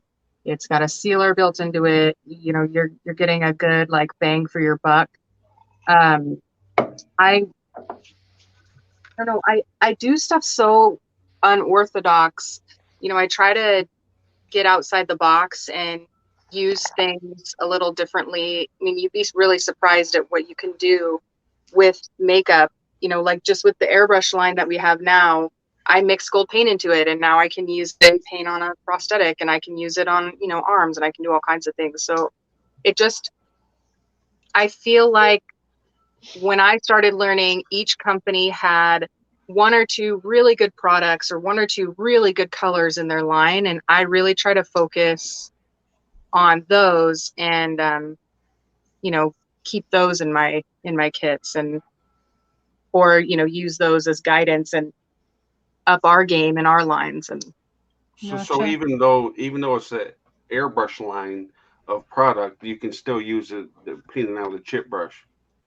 Oh yeah. Yeah. That's how I did all of this here. yeah, I just used a little bit of the airbrush makeup, and I just bought some skin safe pigments and mixed them in with the airbrush line, and then kind of use little things just to blend it and mix it in and give it a little bit of texture and kind of work it around. Excellent. Yeah, Michael, that's good. Because that way, everybody that wants to airbrush, they can airbrush, but if they want the same colors, they can still brush it on. Oh yeah, absolutely.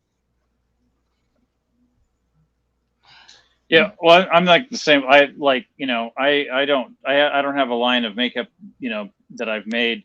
So I go, I look at the various lines of makeup that are available. right. But I definitely have like certain colors. That's usually how it works out for me. Like, I work a lot with EBA, and I really like their airbrush makeup. They actually add a scent to theirs. It's pretty mild, but it's it's a nice one. But then there's certain colors. I hope they're not watching, but there's certain colors like Skin Illustrator that I really like, that I like to use. So every brand is gonna and it's gonna be different, for each person.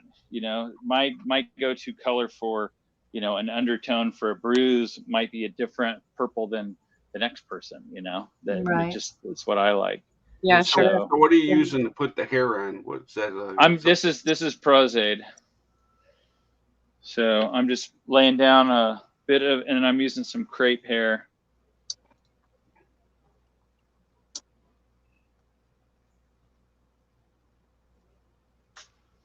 I'm just going to do it on the front, since I've got him backed up for photography purposes. So, and we're not really going to, so I'm just going to do it on the front.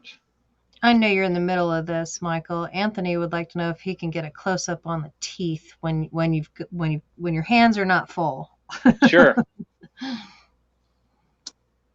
Yeah, they're not done yet, but I will definitely do that in just a second. Seeing you lay the hair is cool. I love watching hair laying. I don't know why. I know, it's fun, isn't it? Zen. Yeah. It's very zen. It takes a while to get good at. I mean, I feel like laying hair, punching hair, and like airbrushing flames, those are my downfalls. I'm not afraid to admit that. But I mean, they're very difficult, and if you can get it down and master it, it is really helpful. Yeah, you have to be a very patient person to be able to punch and tie hair. Yeah, I've done it's it. definitely an art. Yeah, I'll tie an eyebrow and maybe a mustache, and I'm good for the year. Yeah. But punching is a lot faster than tying. Tying is like, I don't know if I could even tie anymore. I'd need to have giant Coke bottle glasses in order to focus on it. But yeah, it's definitely. But I'll tell you what, if you're patient, you can do it. You can make a good living. You absolutely can. Yeah, I have a few friends that do it, and they do very well. But it's very time consuming, and yeah, they're very good at it. So they can turn it around. If I were to do it, it would take me days and days. Yeah, a really good person can punch a full head in a week or less, and make a few $1,000 doing it. Question from Rob, for either of you: what airbrush do you recommend for the novice? He's never used one. Novice. If you, I don't. Well, I'll just show you the one that I'm using, and then Michael can say. This is the Pros-Aide Talon. It's a gravity feed, dual action, inexpensive, in comparison to some. It's a workhorse, and it does really well. I mean, I've dropped these things. I've thrown them up against walls, and they do really well. I have that one. Yeah, I've like drop kicked them. I've done all kinds of stuff. And what I like, so Iwata is a great company too. They have really good products, but what I love more about Pros-Aide is that they're local. And if anything ever goes wrong and you need them in a pinch or something, like they're definitely there for you and will replace products. They'll help you, and they have all the products that need to go with these. So that's a great go-to. So even if you've purposely drop kicked it because you're mad at it, they will still potentially replace it for you. That's a good. Oh yeah. And I mean, I could say like go and get a Harbor Freight airbrush or something like that because it's cheap. And I would say, you know, really learn your equipment, because knowing your equipment is going to save you so much time, because when you have an issue with airbrushes, which we do, you'll know how to fix it. And but personally, those kind of airbrushes, they're on the cheaper side, and you get a lot more issues with them than just investing, you know, $80 or something in one of these guys. And you can use this for multiple colors and you'll have it for a long time.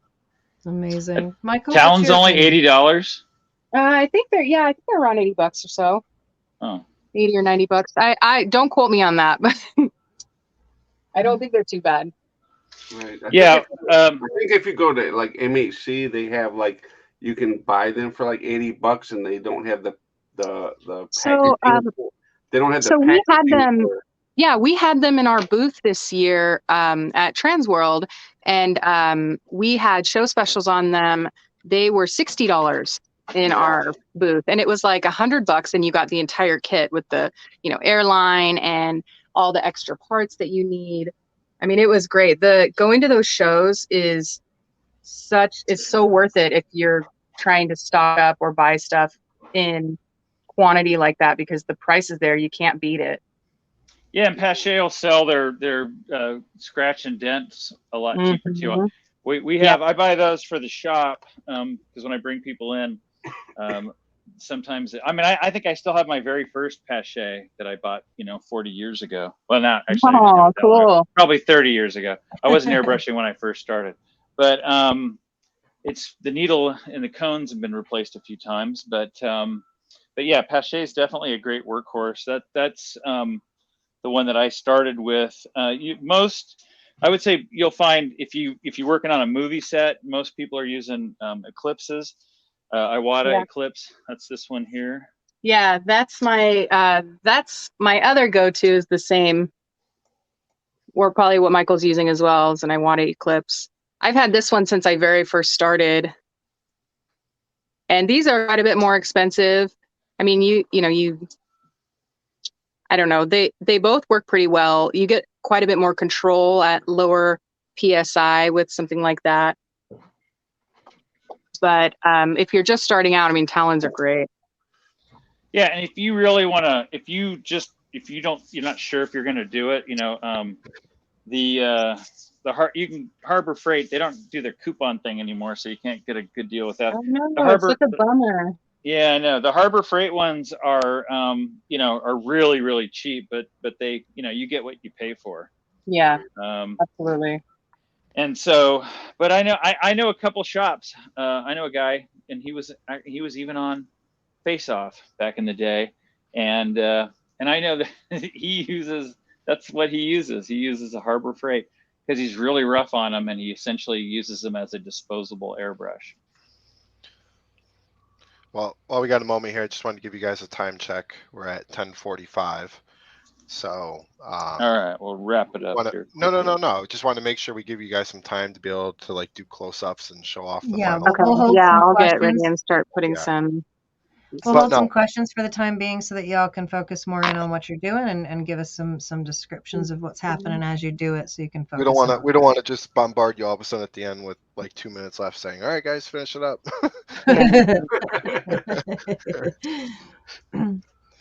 How's our models doing? David, you good?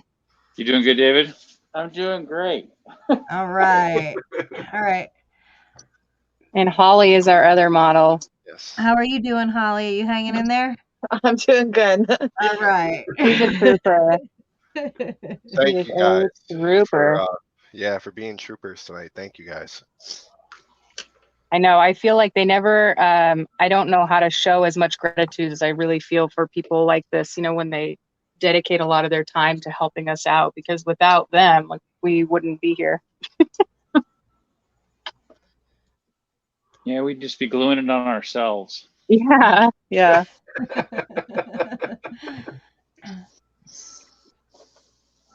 So it looks like Michael's laying hair, and Jen, you are giving some depth with your airbrush, it looks like. I am, yeah. Okay.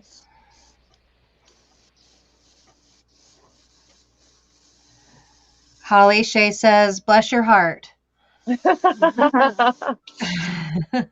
Thank you, Shane. So this, do you have the uncrimped? I mean, the crimped stuff still. The piece that's. So what I'm using is crepe hair.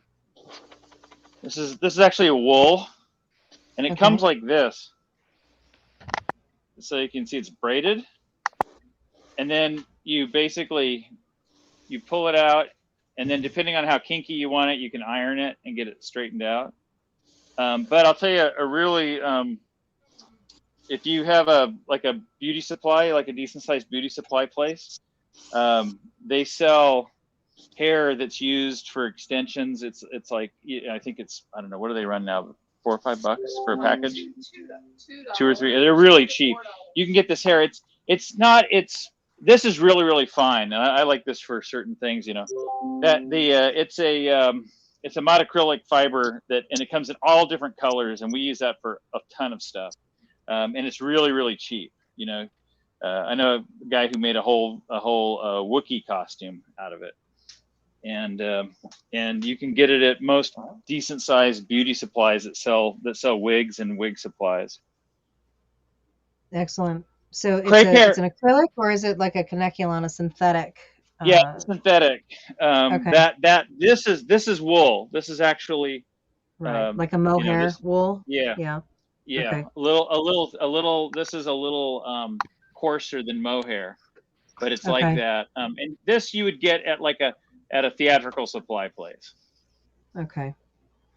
And it's great for wispy, you know. But you can't get big long strands because it's all kind of, you know, it's a bunch of short strands that are just connected by basically, you know, the tension of it connected. And so if you need long hair, the stuff from the do we have any of those here? One of those hair pieces? No? All right. It's funny, we have a studio. You know, actually, I was going to mention on airbrushing really quick. My wife airbrushes as well, and I bought her an Iwata, and I can't get her to use it. She loves Pache. That's her go-to. She, you know, since she's been doing this for many years too. But you know, everybody, yeah, that's the thing. When you're first starting out, you want to try different stuff. If you have a friend, you know, obviously it's kind of expensive if you want to buy a lot of airbrushes to test them. But if you have a friend that has an airbrush, or, you know, if you go to one of these shows, a lot of places, like I have it's Grafflex, I think. It's a Grex. So this is a Grex compressor. I have like several. I actually was at a show and my compressor didn't make it, and I bought this at the show. That Grex is set up. They have an interesting. That's the same one that I'm using right now. Normally I use my Pache, but it's a little loud for the mic, so I'm using like my backup, and I'm using the same one. Oh, that's funny. But yeah, I have a Pache and I have an Iwata. I have, you know, multiple compressors too. Over the years, you know, if you do this, if you keep doing it, you just build up and like what happened with me there, my compressor didn't make it. And so I had to buy one at the show to do the demo that I was going to do. And the only people that were there were Grex, which they make a good airbrush. In fact, we're really good friends with the Grex guy. But, full disclosure, I've gotten, you know, from several of the vendors nowadays, I get free stuff, you know, to demo it and whatnot. So, and Grex doesn't do that. So, but I had to buy one. So I do have, and they make a great product. One of the big differences with the Grex is they've got, a lot of their airbrushes have like sort of a pistol grip almost handle on it. And so a lot of people like that. I'm not, you know, I don't know if it's just because I'm not used to it for, you know, for 30 years of using all the other airbrushes are very, very similar. You know, each one has its own feel, but they're much similar and the Grex is a very different airbrush. But it's a good airbrush. And what I was going to say, you go to the show, and like if Pache is there, or Iwata, or Grex, and they usually have them set up so you can test them and play around with them. They'll let you sit there, you know, all day and play around with it. That's a good way to kind of get the feel.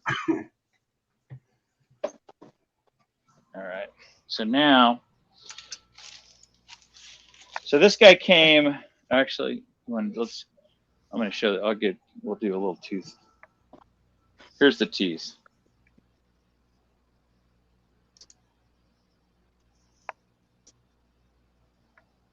I'm going to do a little. I'm going to do a little dry brushing, which I haven't done yet, over the top of that.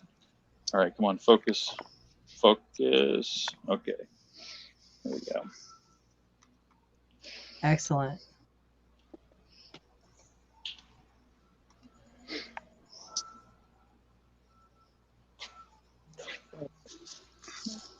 Really lovely. And for those of you wondering, the comments are going crazy, Jen, over the headpiece. She did thank you. pre-make Yeah. that. My friend Taylor helped me make that. Yeah. That's awesome. Check it out. It's a beautiful piece. It really we were is. actually painting it, like he was helping cool. me paint it just right before we started. So we were trying to get it done in time.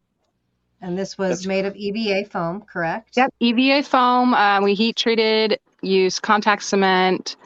We used Plastidip to seal it, and we used gold paint, a black Plastidip, and then a gold paint, and we went back in with a brown and kind of, brought a little bit more of the brown hues back in.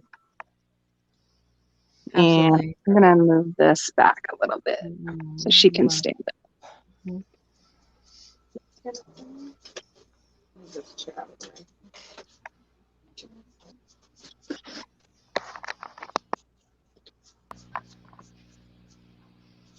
Hey, Lynn, can you go grab his costume? Okay, so this is now the waist cinch piece. Yep. Yep. Yeah, so I'm going to bring it up, and then it'll kind of pull it all together.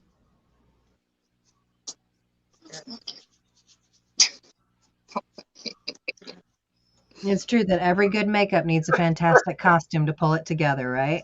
I'm a total believer of that. Yeah, 100%. I definitely, when I, over the years, I've looked at literally thousands of portfolios, and especially when I worked at Universal, I get a lot of people and asking about the portfolio, and that's the thing. If you're going to do a makeup like just for a portfolio, make it a complete character. Don't just don't have a cool a cool Egyptian character or a zombie wearing a Bud Light T-shirt. It just isn't gonna work. Much easier. Well, that's what we say. Like, so we have this product called Yuck Mouth Drops, and it's a mint flavored candy that colors your mouth and teeth, and it has an effervescent in it, so it foams up in your mouth. And we used to tell everybody, like, there's nothing scarier than a zombie with curly white teeth, Yeah, absolutely. Right. Agreed. Yeah. Seeing it all come together, it really, I mean, Holly, I imagine you're seriously ready for a tomb. A beer? Yeah. I got a lot of makeup to make up for him. Yeah, she's right. She's like, I need a straw and a beer.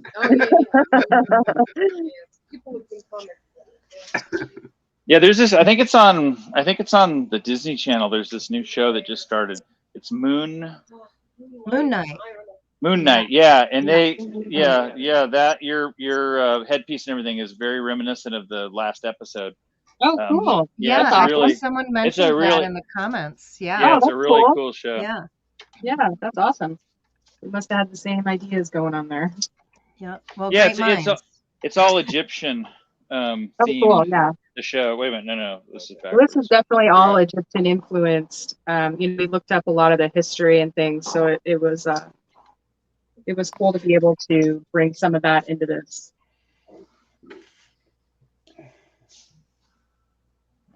Let me button you up there. Actually, I'm going to lose these for this part. There's so much hair on those. I can help you with those.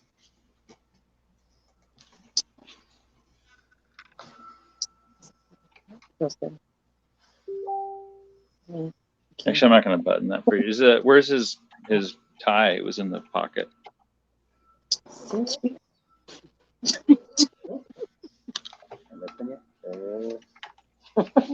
Thank you. Probably Let me like go one of find your your tie. sunscreens.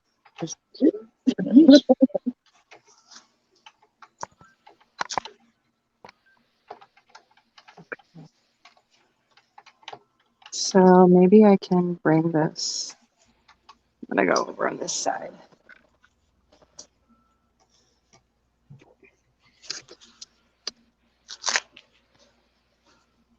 I don't know if you can see her. Yep. Oh, that's awesome. Amazing. You snuck me. She looks great. There you go.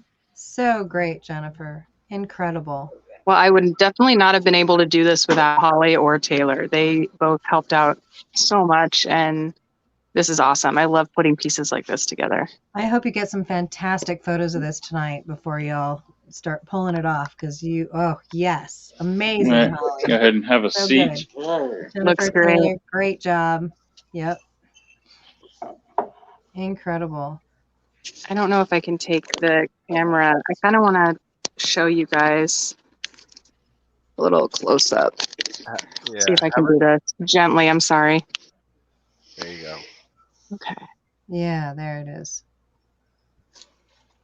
Yeah, that's crazy. Awesome. And it actually looks like the old and like something old would be like back in the day. Yeah. Yeah, that's the tones- point. I'm going to put some The- gloves on. The tones that you gave it have definitely appear antique. Yeah, that's what I meant. Beautiful. Love it. Yeah.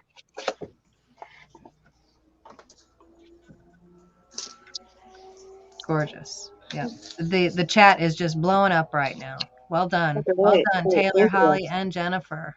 Amazing. All right, now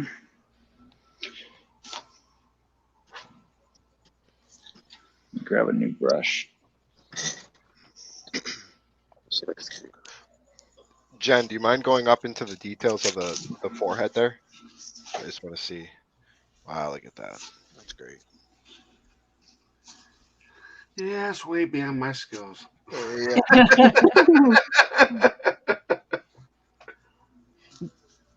You know, when I first saw this piece, I thought, oh, Skeksis vibe.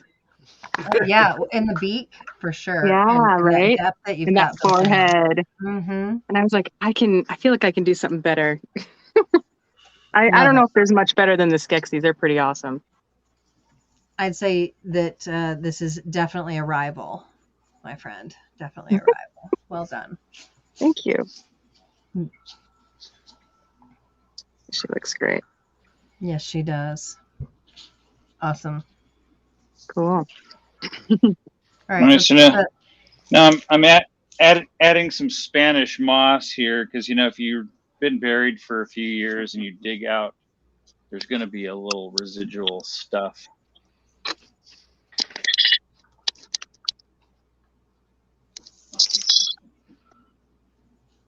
There we go. Okay. So Michael's just starting to finish up over here, it looks like. We've got costume now.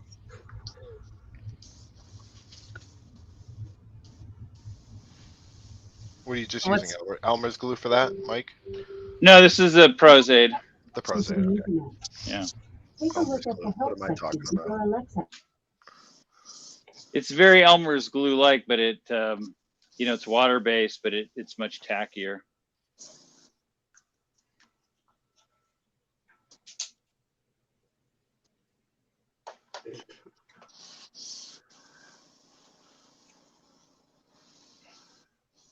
I love the little piece of hair that's just like blowing in the wind.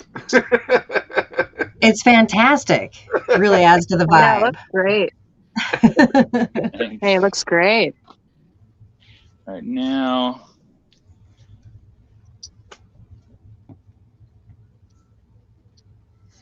I'm going to use some alcohol colors. Now, where's that other? zombie one. Oh, there it is.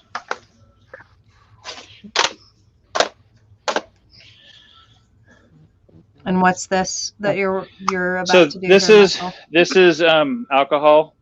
So Mhm.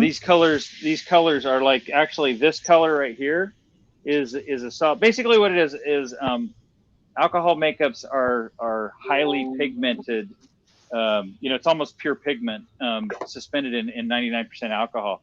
And so what usually people who manufacture that will make a palette like this that has dehydrated, you know, I mean, there's carriers and binders and things like that that are also in there, but it's super heavily pigmented. And they'll pour you basically that liquid, like the liquid that that's in the bottle. If you let it evaporate, it'll turn down into this.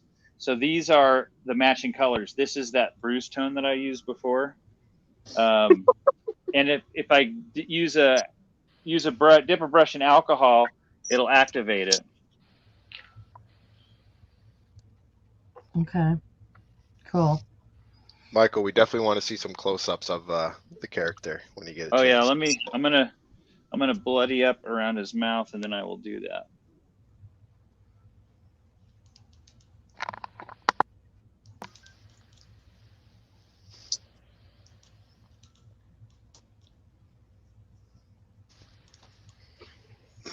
Randy said, have that character speak in Beetlejuice's voice. That would be perfect. There you go, David. You got a Beetlejuice voice in there? Can you do a Beetlejuice, David? They want to know if you can do a Beetlejuice. I don't know. he's like, damn it, put me on the spot. Yeah, pressure's Cough for a on. second. Jello shots.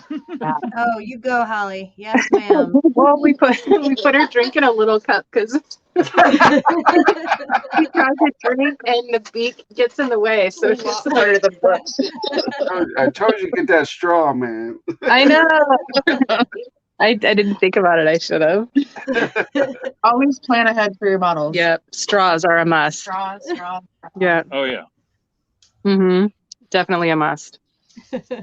Yes, For a indeed. second there, we thought we were doing Jello Always shots. got my straws. Yeah. I wish. Yeah. You know, my straws are about 20 feet away, but I was like, oh, here's a little cup. Tip it back. Yeah, straws, Mike's come. Mm-hmm.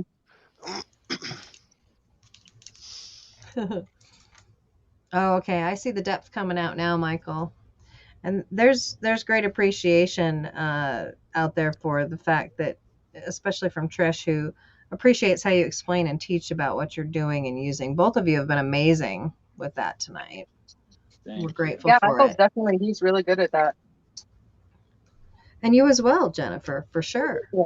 The difference between the airbrushes and what have you. So, you know, all of this is fantastic. And you guys have been so great in making sure everyone knows what's happening here. Okay. Yeah. Ooh, he's getting gooey now. We're getting gooey Yeah. over there. Yeah. And this is really thinned out. You know, and this is I'm using a lot of alcohol, so it runs and it'll run into all the little cracks.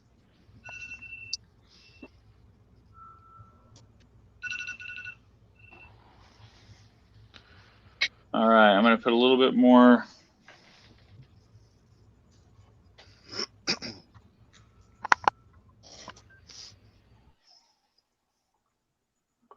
It's like a haunt. It's never done. Just keep on adding. Just make it perfect. Oh yeah. Yep. That's the hard part about the artistry of it. It's know. very, very difficult to step back and go, okay, this is You know, finished. we are our worst critics. Yep. Mhm. Add a little bit here to bag. Actually, let's get that. Tell you what, I'm still shocked. The one thing I learned from tonight is how watermelon's a product in the makeup field. Still Pretty awesome. Yeah. Oh man. Yeah. I remember meeting him years ago, I think at Transworld, and he showed me one of his products, and I wore it around the show all day. I have never used it in a haunt. I don't know how it holds up in, you know, like haunt situations with actors, Yeah. but it's decent. I mean, it's pretty cool.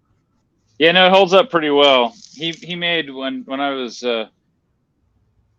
doing the makeup at Universal, even for like the shows and stuff. He made some of the different colors. He makes Michael Davies does a bunch of different products, but that's probably his big his big main one because it does it. You can Yeah, put it them. is pretty cool. Yeah, because you can put it on with just alcohol. So Yep. that's I feel sort of like if I wasn't so attached to zombie skin, maybe I would branch out a little bit more. But I love their products so much that I haven't been able to branch out yet. And they keep coming out with more colors and kits and stuff. So I've been kind of stuck on that. All right, so here he is. Ooh, let's Oh, bring blow him that up. forward. Let's There see you you, go. dude. Oop. Oh yeah, he looks great. Nice. Look at him. Yeah. Taking a Amazing. bite out of crime. I need to know where the platter surprise is. Oh yeah, sorry. I have to Mm. put this back down. Where's the platter here? Oh. Wow. Yes. Yes. Excellent. Oh, I love it. Amazing. Are Amazing. you able to give like a quick side profile? I want to see like the details of the hair and everything from. Yeah, the hair looks great. It's not. It only goes 3/4 of the way back. That's fine. That's fine. Dude, I would hope And he that- didn't have a full head of hair based on who And he that's is actually anyhow. And that's actually Yeah, that's that's actually my great. wife. That's my wife decapitated hair.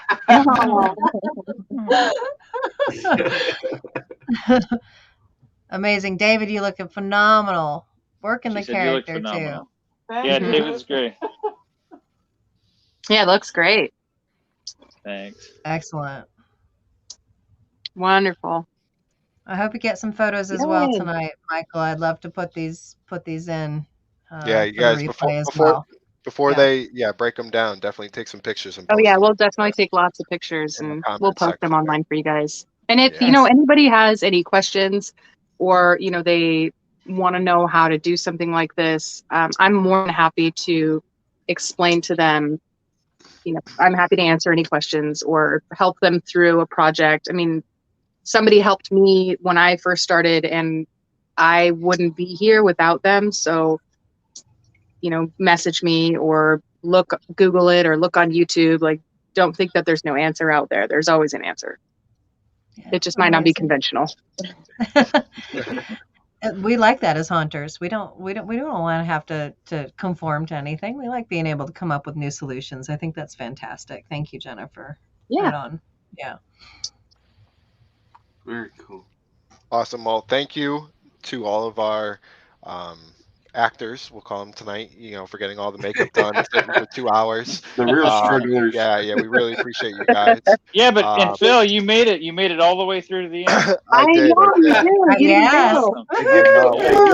Jeez, yeah. And thank you He's to the sick. makeup He's sick artist. today. He made it through. I did. And Michael and Jennifer, thank you guys so much for Yeah, thank you guys for doing having all of us. this. You don't realize how many comments we saw that was just like, thank you for sharing all this knowledge. It really helped a lot of us. So thank you guys so much. It's just awesome to get to do the stuff that we love to do, and it's great. It's just another opportunity to do the fun stuff. Absolutely. Oh, yeah. And Awesome. we're going to close out the show here with giving away some prizes. So Pandora, I'm going to pass it over to you. Yet again, a huge thank you to both Michael and Jennifer tonight. Michael, Fright Night Studios and Michael Burnett Productions. Jennifer Luke of Graffiti Effects. Thank you both so much. And you guys can find all their information in the post with their links to how you can find them on social media and their websites. And we appreciate you guys, the audience, as well. Thank you for asking questions. Thank you for being here. Thank you for engaging. We appreciate you. And with that, we have some prizes to give away. From Toxic Effects, Jack Frost goes to Noelle Benson. From Horror Ornaments, the Santa Skull, David Ace. Yeah, Aces Faces. Fright Night Studios, Pigleg. Thank you, Michael. Mandy Gibson. Scarrett badges, 10 assorted badges. Anna, Core, Wally. 916 Productions. Pandora don't let me clap or do anything. I have to wait to the end. I know. I'm like doing it quietly. I will happily pause and wait if you all promise to clap every time for the exact same amount of time each moment. All right, so here we go. 916 Productions, $25 off. Michelle Schulte.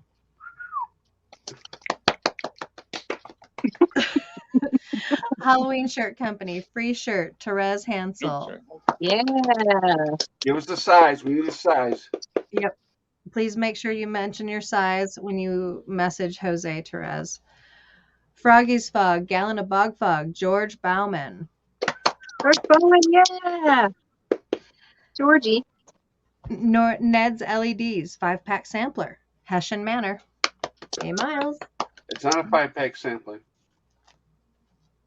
What is it? It's the light. Oh, Is it LED? Was it like an LED sample pack or something? okay. Oh, it's the lantern. It's the lantern this week. Okay, I apologize, Miles. Ned's LEDs prize this evening is the LED lantern. Yay! Drop Dead Design Studios, 25% off. Scott Mousseau. Nightmare Makers, 2 unfinished skulls goes to Dan McCorrison. Sam Haynes, 1 free download to Christopher Presley. Yeah. Atmos Effects, free download to Bobby Platt. Fright Props, $25 off, Trish Mybers. Love it. Rotten Prop Works, set of zombie arms to Anthony Lordigan. Monsters Alive grab bag gift to Adam Lewin. Very cool. And the Cobwebs and Candlesticks grab bag gift to Bri Baker. And congratulations to all our winners. Please make sure that if you have won a physical product that you include your physical address for Diablo so that he can make sure that that gets to our sponsors so that that can be shipped to you. Please also make sure that you contact him no later than Saturday night. If you do not hear back from him prior to Monday, you are free to contact him and bug him a little bit further. He has given us permission to bug him on Monday. I will get to you. I will get to you.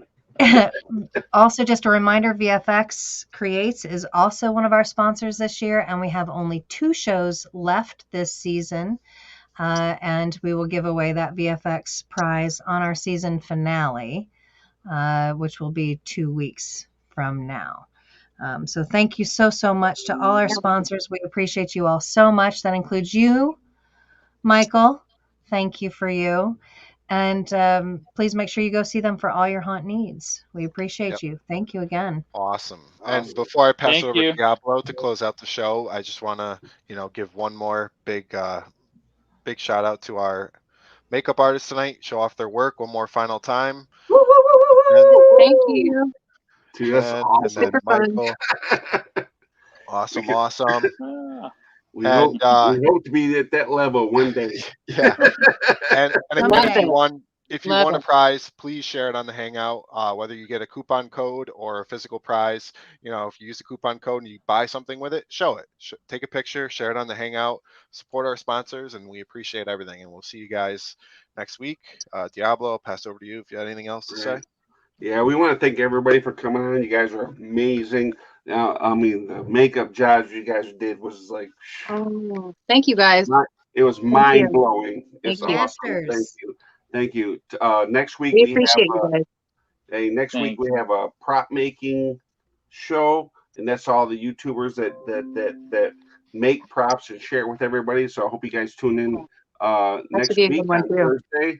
And you guys are amazing. We appreciate you guys coming on and taking your time, especially the actors that had to sit there and put the prosthetics on. We They're love you saying guys. thank you. Holly and David. Yes. All right, and that's it.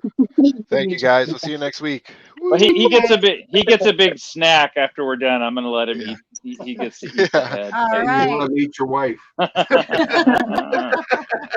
Hey. Not like that. All right. We appreciate y'all so much. Thanks again for tuning in tonight, and peace. We out.